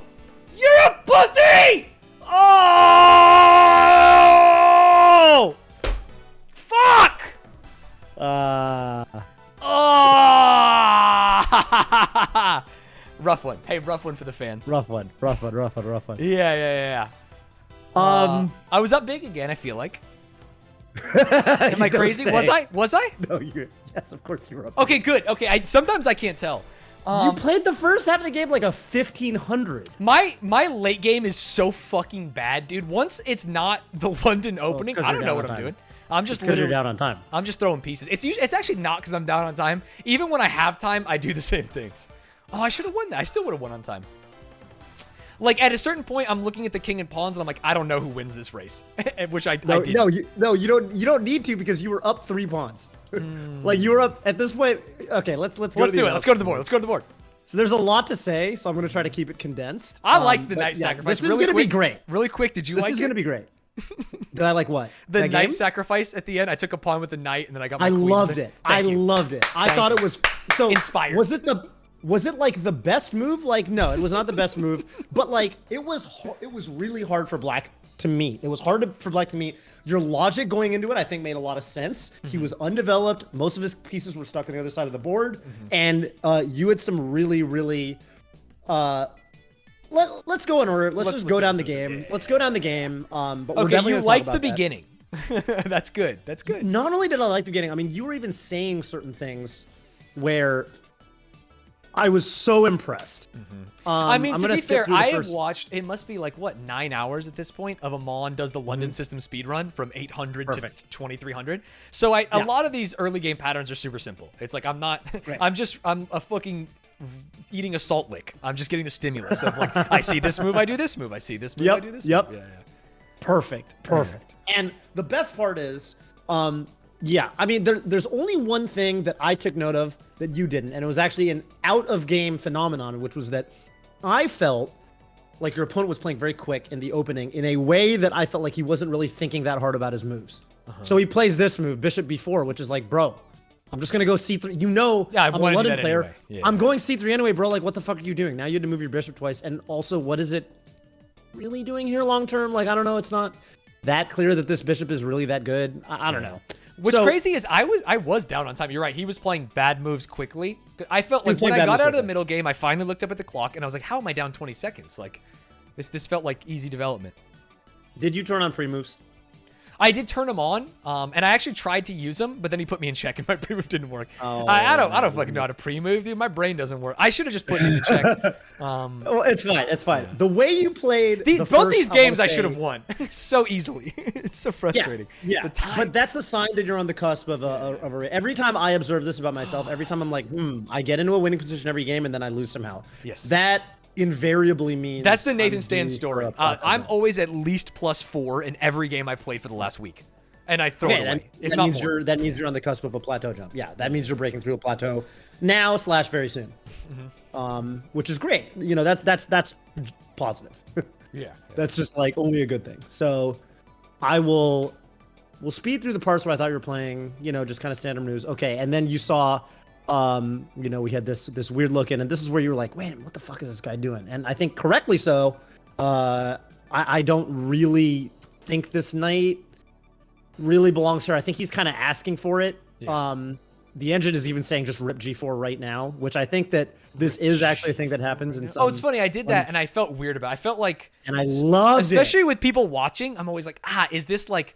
I never know if I'm committing like a sin. Of like, oh, that's so stupid. You're gonna lose because you did the one thing that like gets you mated or something, falls into a tactic. But it was good. I love that's your personality. I love how that's your personality. Because when I play, I'm fear-driven only. On stream, right? It's funny because I do the Ludwig thing on stream, where if I'm ever presented with this kind of decision on stream, I go, fuck it for content. And at the end of the day, that was my night move. My night move was almost fuck it for content, but I did feel like I could set up a mate or at least checks there. Yeah. It was I think it wasn't a bad move. Okay, so I throw away my dark square bishop. That's fine, right? Not only is it fine, it's amazing. Like, I love that you said no, because my pawns are on dark squares. I don't need a dark square. Which is bishop. I need a light square. Yeah. People don't understand that until like 1500. It is insane to me that you were 800. It is crazy that I'm 800. I talk like I know chess because I watched some YouTube videos once. That means you're gonna. That means you're gonna. I just gotta stop blundering and also losing on time now, which is so new to me. I've never lost on time.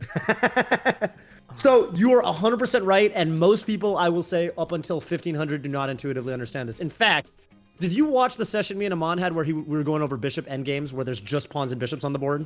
No, I don't think I got there. Let me see if I can find this game. Magnus versus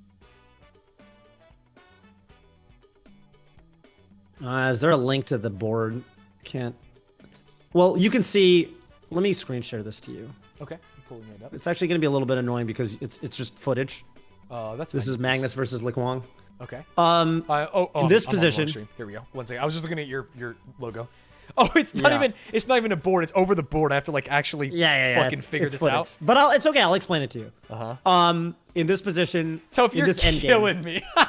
I'm too stupid for this. that? I'm too stupid for this. I turned on chess.com. There's like a way to play where it looks like it's over the board. Because I was like, oh, that's gonna help me practice. I couldn't do a single puzzle. It tilts the board and makes the pieces 3D and shit. Holy moly. I was lost. Okay, then I'm gonna take this opportunity right now to tell you that before chess boxing thing, you should. I bought a board. I just have Play no one to some. play with. Yeah. I need to try Yeah, something. bring some homies over. Or like, dude, I went on fucking what's it called, Meetup or whatever, And just found some chess people. Yeah. There's some chess shit going on in the Bay Area, and I've been going and it's fucking dope. There's this park I go to at Oakland on Sundays. A national master gives a lecture at the beginning, and then people just play blitz, and it's fucking really fun. Anyway, yeah, do something like that, because it will help a shitload. I was gonna say in this position, both sides have a light squared bishop. You see, so you don't even really need to. I'm just gonna describe it to you, and you tell me what you think is better. Both sides have a light squared bishop. Yeah. Magnus has all of his pawns on dark squares. Yeah. Likwang has all of his pawns on light squares. Again, but they have the same number of pawns. They each have 4 pawns, and they both have light square bishops. Magnus is the one that has all his pawns on dark squares. Likwang has all his pawns on light squares. Who do you think is better? I mean Magnus, because his bishop literally can't attack his pawns. Exactly. Yeah. Exactly. Like it physically cannot get to the spaces on the board. It is a useless bishop. Which is why I hate having bishop endgames, because I'm too stupid to figure out. Like, they literally just evade me. I'm like, oh, no. The fact that you know that, the fact that you literally the fact that you know that shows that your understanding is way beyond your current rating, because most people, like, people fuck this up at the master level, literally. There's a video on the ChessBra channel of, like,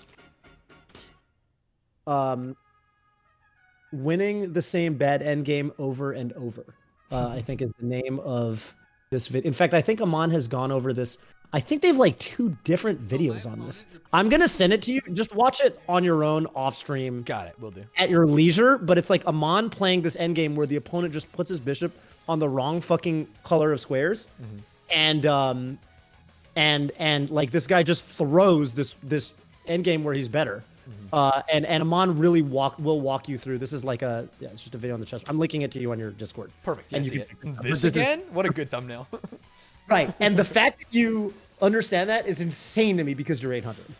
Because people intuitively sometimes go, oh, my pawns are on light squares. I need to protect them with my bishop, so they should be on the same color as my bishop, not realizing that, even though it's the opposite. They attack the same way. They attack diagonally. You don't need them. They're overkill.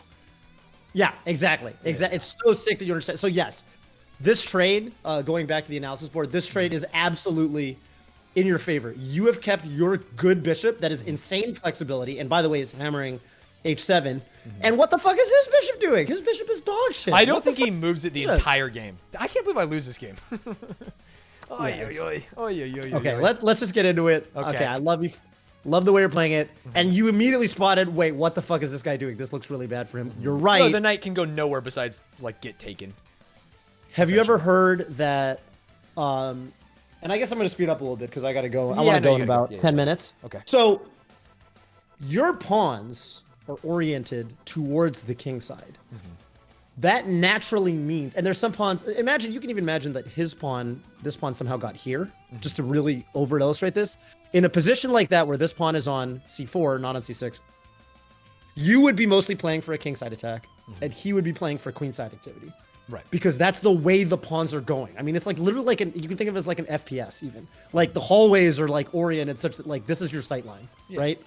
And like your pieces are naturally gonna have a ton of space over here, and he's gonna try to push things and make things happen over here and like get counterplay over here. And you're absolutely right. I mean, concretely, this is an amazing move because this guy has to leave and then you're going to hit h7. But even if there wasn't that kind of tactic, just strategically speaking, this is already a great move because his queen is like walled off and can't interact anymore.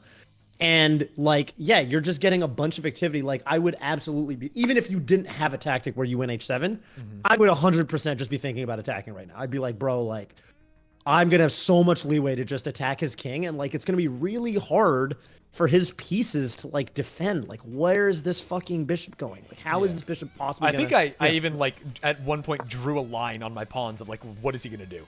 Like literally, he can't break it. And then he does something cute with like pawn to c5 at one point, and I'm like, oh shit, he broke it. My mental shut. Although I still think I played pretty good going forward from here. You did. No, you 100% did. Yeah. So you played the move I would have played. Knight takes. Someone in my chat who's pretty good did bring up. This is another possibility. It's actually not as good. But top engine move. Okay, so he plays b6. This is a really juicy square for the knight. It can no longer be kicked. This is an output when we talked about outposts. Yeah. So this is a really amazing outpost. So this is another way you could play it. But I like what you did better. I would have done. Yeah, exactly my whole goal was just to pressure that pawn up there, so that I could try and checkmate him. Yeah. That was my. I think I said it out loud 100,000 times. Like I'm gonna just move knights. I'm gonna get his knights out of the way, and I'm gonna attack that h7 pawn. Yeah, and your instinct was completely correct, and I think you said something along the lines of like, all right, I'm going for it. This feels a little weird, whatever. And I was so happy you did, and I was popping off for you because G4 is such a sick move, and G4 is begging to be played here. I mean, yes, it does win a pawn, but also like, are you really in danger? Like, I don't think so. Correct. Yeah, that's when I pointed out the pawns. I was like, he can't get to me. Like, I have my queen in a good position to defend some pawns. Everything was feeling good at this moment. Dude, I'm even thinking, man, like, I don't know. I started thinking about, like, I don't know, setups where maybe you play king g2 and you swing these rooks over. Oh, I did. That was like the last thing I tried to do. As soon as I cleared some space, I moved my king to g2 and literally brought a rook over and pushed that pawn. There's a ton of offensive ideas. It feels crazy I lost. I'm looking at this and I'm going, damn, White's crushing. Yeah, it's all right. And so yeah, G6 is good. I think maybe if I didn't castle, I could have probably just shit on this dude and moved the H pawn way faster. Maybe. I mean, the way it worked out was fine. Like I think castling, there's even worlds where maybe you end up rook lifting. I think you played rook e3 at some point. Did. I don't think castling was bad at all, and it was a London, so like at the time you castled, you definitely probably. Yeah, I didn't have like in this position. You have to cast. You have to cast. It's not like you're gonna be like, well, I'm gonna get this crazy kingside attack after this knight lands here and we trade it off. Like, there's no way you're gonna know that the game shakes out like that. So there's no way you're not gonna castle, right? Right. Yeah, it's fine. Okay, we take that. We push that pawn up. That felt good. We take back. We talked about that. Yeah. We did that. I was very happy with all these moves. They felt like I had an understanding of the flow of the game. Then what happens? Attack that pawn. Knight h5 is pretty good. I think he defends it like this. Yeah. There was an interesting idea here that I wanted to explore a little bit. I remember this kind of thing was a possibility where here, you start getting. If he does that, he's fucked. Because eventually, all I need is the H file, and he's dead. Exactly. Like the pawns, he can't get past his pawns. Yeah. Yeah, like if we go down the line here, yeah, he's really like if we just like kind of go down the engine moves for a while. You're gonna end up in a position where, I mean, okay, the engine's gonna defend it properly, but yes, this is a pretty sus setup for him, and you definitely can even, I think you can even consider again this and just pushing this pawn, because if this rook ever gets here, especially with the queen coming to b3, like I don't really see how I do that very soon. Himself. I think I do that in like the next 3 moves. He doesn't. He obviously doesn't double the pawns that way, but like I do get my rook. Oh, my second rook. Right. I don't know why I did that. Oh, that was if I reveal the attack on the queen. I was willing to trade queens because I felt so ahead. Oh, I was like, he takes, I take. I have a rook backing up my queen, so I retake the queen, and then I still continue. Okay. From that logic, I think it's not a bad move. What's the best move when he does that? One move that I was considering here was, I actually want to see how good this is. F4 was one idea. Maybe it's not that good because the game. Okay, because you're not doing anything about this. Probably the best is like moving the queen, right? Defending this pawn, like I don't know, probably like this even, and then like, you can take with I think either the pawn or the queen. Queen's tempting because of. And it's different. This is a really strong pawn configuration, obviously. If you take this way, and then this is X-raying the king. H5 is looking juicy. So you can't really go wrong either way with this. So I think I like this. And I think trading the queens is good, it's like definitely not bad. This is kind of where you're spoiled for choice a little bit. But there's also the angle of like, don't trade queens because if anyone's attacking, it's you. And so he's the one who's always got to be like, fuck, fuck, fuck, what's going to happen? Fuck, fuck, fuck, like while the queens are on the board, right? This is where I started pulling the knight gambit, I think, soon. Oh, no. I don't. Okay, just hitting this, yeah. Yeah. He plays this. Here it comes. Here it comes. They hate it. The engine hates it. I was so shocked you didn't just play this. I guess you're worried about this move. But then what was I worried about? Oh, knight g2. Oh, knight g2 is the defense. Yeah, knight g2 is the defense. This is actually very tricky. If you don't see knight g2, this is losing because it's definitely the only move. But okay, I like this, and the reason I like this is because, yeah, I mean you are right. First of all, you're getting 2 pawns. And he has no king safety, and you're still attacking, and he is definitely a little bit slow. He's not as slow as it looks because I think this bishop there's some ideas for this bishop now. It's not like the end of the world for it, but objectively speaking, the engine says, yeah, this is a bad move. It goes back to about even. Yeah. But from my perspective, anytime the engine says the game's even, but someone's up a piece, that probably means the other side has a shitload of initiative. Yeah. So from that perspective, like, I would 100% rather play white here. I would fucking hate to play black here. This is so much more stressful as black. Because, I mean, that makes sense, right? Like, if it was an actual bad move, the engine would be like, no, that was dog shit. You're going to lose now. The engine's like, oh, I don't know. This is still anybody's game. And if it's anybody's game, but only one side can attack, like, it's so easy for, like, some shit to happen. Like, I'll just make some random move. Oh, I want to develop my bishop or something. And then you go, like, here, and he, like, thinks he can block it, and I like, or maybe if he doesn't play this, even someone raised the possibility of some shit like this, right? Like that. Yeah. It's so easy to blunder something awesome. like this. Yeah, that would have been great if he did that. Yeah, so easy to blunder something like this here. And yeah, I mean, even here, like the way the game went, you trade queens, and yeah, you have some really fucked up, like really strong pawns. I was thinking immediately d5 because I was thinking, Actually, I think I remember saying immediately d5, but then I remember thinking, oh, maybe it's not so bad because you're going to trade anyway. Why is this worse than... Because I liked d5. I wanted you to play d5. The engine says it is better. Because the reason this isn't so good is because he gets the blockade. He gets the blockade. And this bishop is actually pretty fucking annoying here. Whereas if you go d5 immediately, you're not letting him get to this crucial e6 square. I guess that's why. So I like this, just from the perspective of, like, your pawns are rolling, and you can very quickly swing the rooks over to squares where they're just gonna kind of escort them. Probably this pawn gets pushed up at some point. And yeah, I mean, you've got 3 pawns. Sorry, you're up in material, actually. You're literally up in... You've got 4 pawns. Yeah. You'd think this would be a tap it in, huh? It's not a tap it in. It's not a tap it in because it's very dynamic. He does have a bishop. Like, that can't be understated. Yes, you're better. You're not winning. You've got 4 pawns per piece, which materially is better for you, but it is very dynamic. Yeah, but I love that you went into. I really thought that knight sack was so sick. No, dude, it is sick. I was at 5. I was at 5.6. There's got to be like a beginner's way to win this. You know what I mean? That is not like even just taking the pawn with the rook first and then doing. Wait, hang on. There's a better move. You know what? Because I was about to say, you know what? I'd really be thinking about this position. Queen sack. And then yeah, baby. Yeah, then yeah, you fork, baby. You get the queen back. Yeah, baby. So you win a pawn. Okay, you saw it. Nice. Yeah. Nice. That would have been for content, dude. People would have lost their minds. Yeah, and this is over. This is disgusting. This cannot. This Dude, can no if I would have have queen sacked on stream, that would be so hype. I just fuck.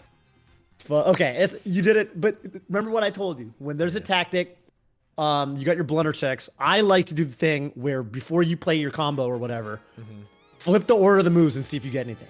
Yeah. So instead of boom, boom, boom, just flip it for 1 second. Yeah, like, it is what insane if? to flip it for queen, but it's perfect because you get 2 pawns and a queen for a knight. Or not even. No, you leave the knight lives. 2 pawns and a queen for the queen. Yeah. Yep. And by the way, like, this is the easiest way to level up in like Puzzle Rush and shit. Puzzles is like this is like so much a Puzzle Rush is like flip the order of the moves, and that's the answer. Yeah. Okay. Whatever. I like the knight sack. I cannot express enough. This is to me personally. I think this is a good I just move. thought his king was so naked. Yeah, no, I think from like if you asked any, I would wager if I showed this move to my chess coach that I work, like he would be like, yeah, I like it. It's not the best move. The engine doesn't think, the engine wants you to find a more concrete way to win, but like, damn, it's so funny that queen first actually this is is just not a better. bad move. Oh man. Yeah. I'll show you an example. I want to show you an example from one of my own games earlier today. I know you have to go. before I Don't go. let me hold you up, by the way. If you're. It's all good. Okay, we'll just finish the game up real quick. Yeah. There's not too much left to talk about. I think you were very down on time. You need to be more careful about how you push your pawns. One more thing I want to harp on. I didn't like this move. You were opening yourself up to tactics here. Okay. Anytime there's this kind of configuration where the king's attacking a rook, be very careful about defending it like this. Okay. Because it is so immediately I'm thinking about things like Oh, interesting. right? That's bad. Yeah. Obviously you wouldn't, but you can bail yourself out with this, but he did win a pawn, right? Yeah. Worse yet. So like he had some wins because you were He's just winning, yeah. in general, man, you know what it is? You're overworking this rook. You need to see that this rook should have one job. I want this rook pushing this pawn. So should I have don't just want gotten this that rook other doing rook anything. out of the way? Straight up? Just fucking leave. Oh, yeah. Fucking Like B4 This or is something? good. Oh, even that. Okay. rook, okay. not this because of this, but Yeah. rook c4 is fine. Just leave. I wouldn't fuck with that. I think king g3 is okay. I don't really like it. Again, because I think I'm worried about this. I guess this is fine because of this, and now you're Oh, winning. yeah, but yeah. Then you get that piece back that you sacrificed. yeah, but you need to calculate that. Like, I feel like in a blitz game where I'm down to 30 seconds, like, nah, I'm leaving. I'm going here. I don't want to deal with that shit.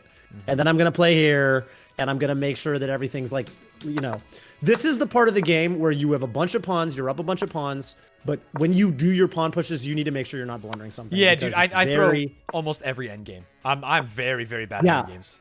Which you've seen know what in it this, is. literally. Can yeah. and I know why, because I think you have the problem that I used to have. You know why? Why? So you've started blunder checking for your pieces. Yeah. But in an end game, what you've got to realize is these guys are as valuable as pieces now, because one of these guys needs to become a queen. You need, in an end game like this is where you start blunder checking to the degree that you do for pieces. You need to start doing that for pawns. Right. Because that's how end games work, right? Your advantage here is your pawn mass that you're pushing, and you need to start treating these guys like they're pieces. It's okay to blunder a pawn earlier in the game or whatever. Like, you don't need to like go in. Your brain isn't going into high alert the way it does when it's like, oh shit, hanging piece, right? But in an end game, you need to start thinking about it that way, because this is how you win. The only winning move in this position is e7. It's pretty tough to spot. You're like, whoa, aren't I disconnecting these guys? The idea but is you that take the tactically it bishop. works. Yeah.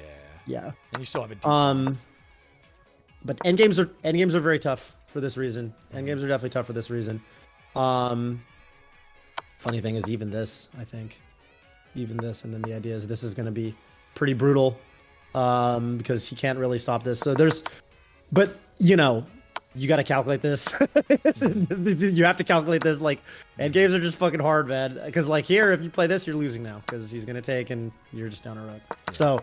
Yeah, endgames are hard. Endgames are hard because your pawns are your little babies now. It's just, it's tough if you don't have time. So I'm not gonna harp too much on it, because it's just hard. But okay, I mean, at least maybe you can flag it. At this point, we know what we're up to. We're both right, on baby. 10 seconds here, and We both got 10 I seconds. actually thought I had the move, but I just didn't move fast enough. Neither of us are trying to actually win at chess here. We're just. I'm gonna fucking teach you throwing some pieces. techniques. I'm gonna teach you some techniques. So some quick pre-move techniques. One is throw the check in and then pre-move it back. Safe pre-moves. So I would do like boom and then I'd pre-move that. Right? I mean, here actually the better thing is pre-move that. Like take his fucking pawn over here. Yeah. Which I think I did take his pawn, right? I think that's like you did, but you waited a second and then took his pawn. Yeah. Instead of pre-moving it. So like, I mean, this doesn't matter for the chess boxing because there's no pre-moves. So it doesn't matter. Still should have won though. At every point in this Still should've game, won. including the last like millisecond. So I started pre-moving, and that check, that F file check, whatever, is what ruined me because I lost like 2 seconds just going, wait, what the hell happened?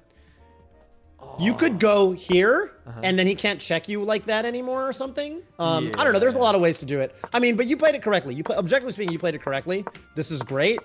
You didn't see the winning move here, which is you rushed. I think you. Oh, that's That's actually just bad. Yeah, literally, we were both on like half a second. Yeah. There's like a drawing move, which is this, which I thought you might play. There's a winning. Oh, well, because there's a then I bunch of move moves. my king up. Oh, yeah. It's actually, I would it's also not even really- drawing because I still have a pawn. Oh, no, I do have it is drawing because that pawn's never getting there. Because if I do, Yeah. if I take the pawn and then he takes, and then I move my king to g7. Oh, he takes as well, I take, and I can't. Oh, actually, Don't I yeah. win? No. My pawn can't get there fast enough. Well, he leaves, and then I queen. here He takes. takes, I takes, take. And here, then I just run my homie. here. Yeah, he's just too fast. He's too fast. Yeah, the move to C was definitely King G7. Like, but again, you both had 2 seconds. I would even say that from a practical perspective, the correct move, in my mind, when you both have 1 second, is this. Yeah. This is the correct move because when it comes to pre-moves and when it comes to time scrambles, if you're trying to flag your opponent, checks slow them down by like. If I do that and then I pre-move b6, it's like 2 free moves for me because he's either in would check just- again or he's under his pawn, which is like garbage. Yeah. Yeah. Dude, I would just do that. Yeah, Literally dash dance the rook. Like just dash dance it. Like, cause like he doesn't want to go here because he wants to queen. So you know he's gonna go here. So you're gonna get 2 checks and he's gonna flag. Yeah. So you know it is what it is. I don't want to harp on it too much because endgames are tough. I really liked the way you played the game, and I mean even up to the end you were pretty much winning. You got no winning endgame. It's just kind of the speed thing. Again, it doesn't matter too much for chess boxing because obviously there's no pre moves. Yeah. But yeah, I mean, But I you could had- end up you had- down on time in like a real over the board game, which is even scarier. 'Cause, True. Like you can't pre-move, but you still have to like grab the pieces and put them in a spot. Go to some offline meetups for sure. I know there's probably got to be a bunch in your area. Even fucking college, like at Berkeley, there's some coffee shop apparently near Berkeley and NorCal where they play every day. There's probably a bunch of shit like that in your area. And that will help a lot. And even though the pre-move thing is it's one thing, you will get in the habit as you get a little quicker of like what you're looking for. Like that like if I'm playing this, I know that I'm waiting to fucking as soon as I'm leaving my rook here, I'm bringing my king up, and I know as soon as he tries to promote, I'm gonna whip this guy. I'm gonna whip it, and I know that Yeah, I win there. It's like literally he can't win. I win. But you with just no win there. time, I'm not going to be able to pre-move the queen with. There's not even enough moves, even if 0.1 second is a move per move. the skill to develop is looking for the winning idea, because like this move and this move and these moves, like you could play these without thinking about them on an individual level. So as I'm playing these and I'm watching him roll his pawn and I'm pushing my pawn, I'm like thinking, okay, how's this shake out? Like what's the it's the kind of thing where it's like, where do I want my king to be?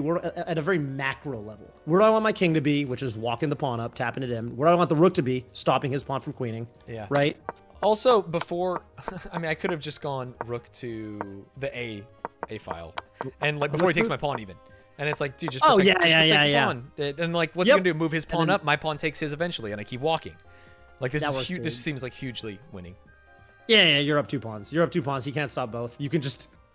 Exactly. Literally, we just 3-man tango all the way up the board. Exactly. You death ball it. And the second he moves the pawn, my pawn takes it, and then we win. Yep. Yeah, there's 100,000 different ways I could have and should have won this game. What I love for you is that you are very likely gonna be 1,000 by the match. That's my goal. That's literally my goal. That is to plain as day to me. I think some of the ideas that you are seeing, the tactics you're seeing, the fact that you even identified the queen sack as quickly as you did, the fact that you saw that was not this one obviously, but here, like I asked you what a better move is and you saw it instantly. To be fair, I also was probably just you're... like, you kind of like gave a little giggle and we're like, well, you know what the real good move is. And so I think like emotionally it was like, oh, it's gotta be like, what's the giggle move there? And it's queen first. Got it. Yeah. Got it. Yeah, I mean, you're gonna get there for sure. I'm not worried about that at all. Anyway, yeah, I'm gonna go to my boxing class. Perfect. Although yeah, you only saw me in the London, we didn't get any French games today, which is like they might have been worse, straight up. So we can definitely do something next week. Yeah, next time for sure. Yeah, for sure. We'll get some. We can do it We'll go. I mean, this week's condensed for me because I just got back from a tournament. Then I'm flying to Toronto on Thursday. But next week we can definitely go live earlier, and we'll have more time to hopefully get some black games in as well. Yeah, I'm down to go a little nuts and like ruin my content on Twitch to play chess all day. Just because I have to give myself a fighter's chance in the chess game of at least stalling. Yeah. And maybe he's slow, dude. What if he's actually just like a thinker? What if he doesn't know how to play rapid? That could be sick. He's not that. He's not that high level, right? Yeah. He's 1038 right now. What is 1038? Is he actually? Yeah, he's 1038. That's so high. Good. That's reasonable, brother. He Dude, is active. One swift hook to the head, and he's 800. Two, and exactly. he's fucking 200. Exactly, dude. That's what I'm saying. And what excuse? He was live 10 minutes ago. He was online 10 minutes ago. He doesn't have no excuse. Yeah. He was playing 10 minutes ago. So yeah, you're gonna be good. Well, he's probably studying my openings at this point, which is why I have to pull out the England Gambit against him. Whatever he. Well, let's see what he plays real quick. You know what the real dream is? The match starts. He plays E4, so it's not gonna be England. Oh, damn. Like, the match starts, I don't play a single move, waste 2 minutes of my 5, go in the ring, punch him, and then play a gambit and hope he fucks it up. You know what I mean? Like, hey, I'm going to play a gambit, but I'm going to do it after you're tired and hopefully hurt. And maybe you'll forget what it goes. I'm really struggling with, do I play the opening fast? Because that's the moves where I can't fuck up, or do I play it slow, give him the time advantage, and really hope the boxing is good? Yeah, definitely could go either way. It could, yeah. But, get out of here. Go box. Go do your thing for sure. You're gonna be fine. You're not staying live, are you? No. I'm getting out of here. I gotta go hang out with my dog, take her on a walk and stuff. All right. Okay. Then peace out to all your people. Peace out to my people. Thank you for watching. Thank you so much, Stanz. Have a good one. Yeah, you too. Take it easy, brother. Thank you again. Yep. Peace out. Peace. Damn, that was fun, ladies and germs. I'm going to end this Stanz Gaming. This is my first chess video on Stanz But Gaming. ! Gaming if you want to check out the channel. Hopefully we'll have some more. We'll try. I'm going to raid G&G and I'm going to get out of here. Twitch.tv/Stanz for those of you on YouTube who maybe made it through this 4-hour video and don't know where I am.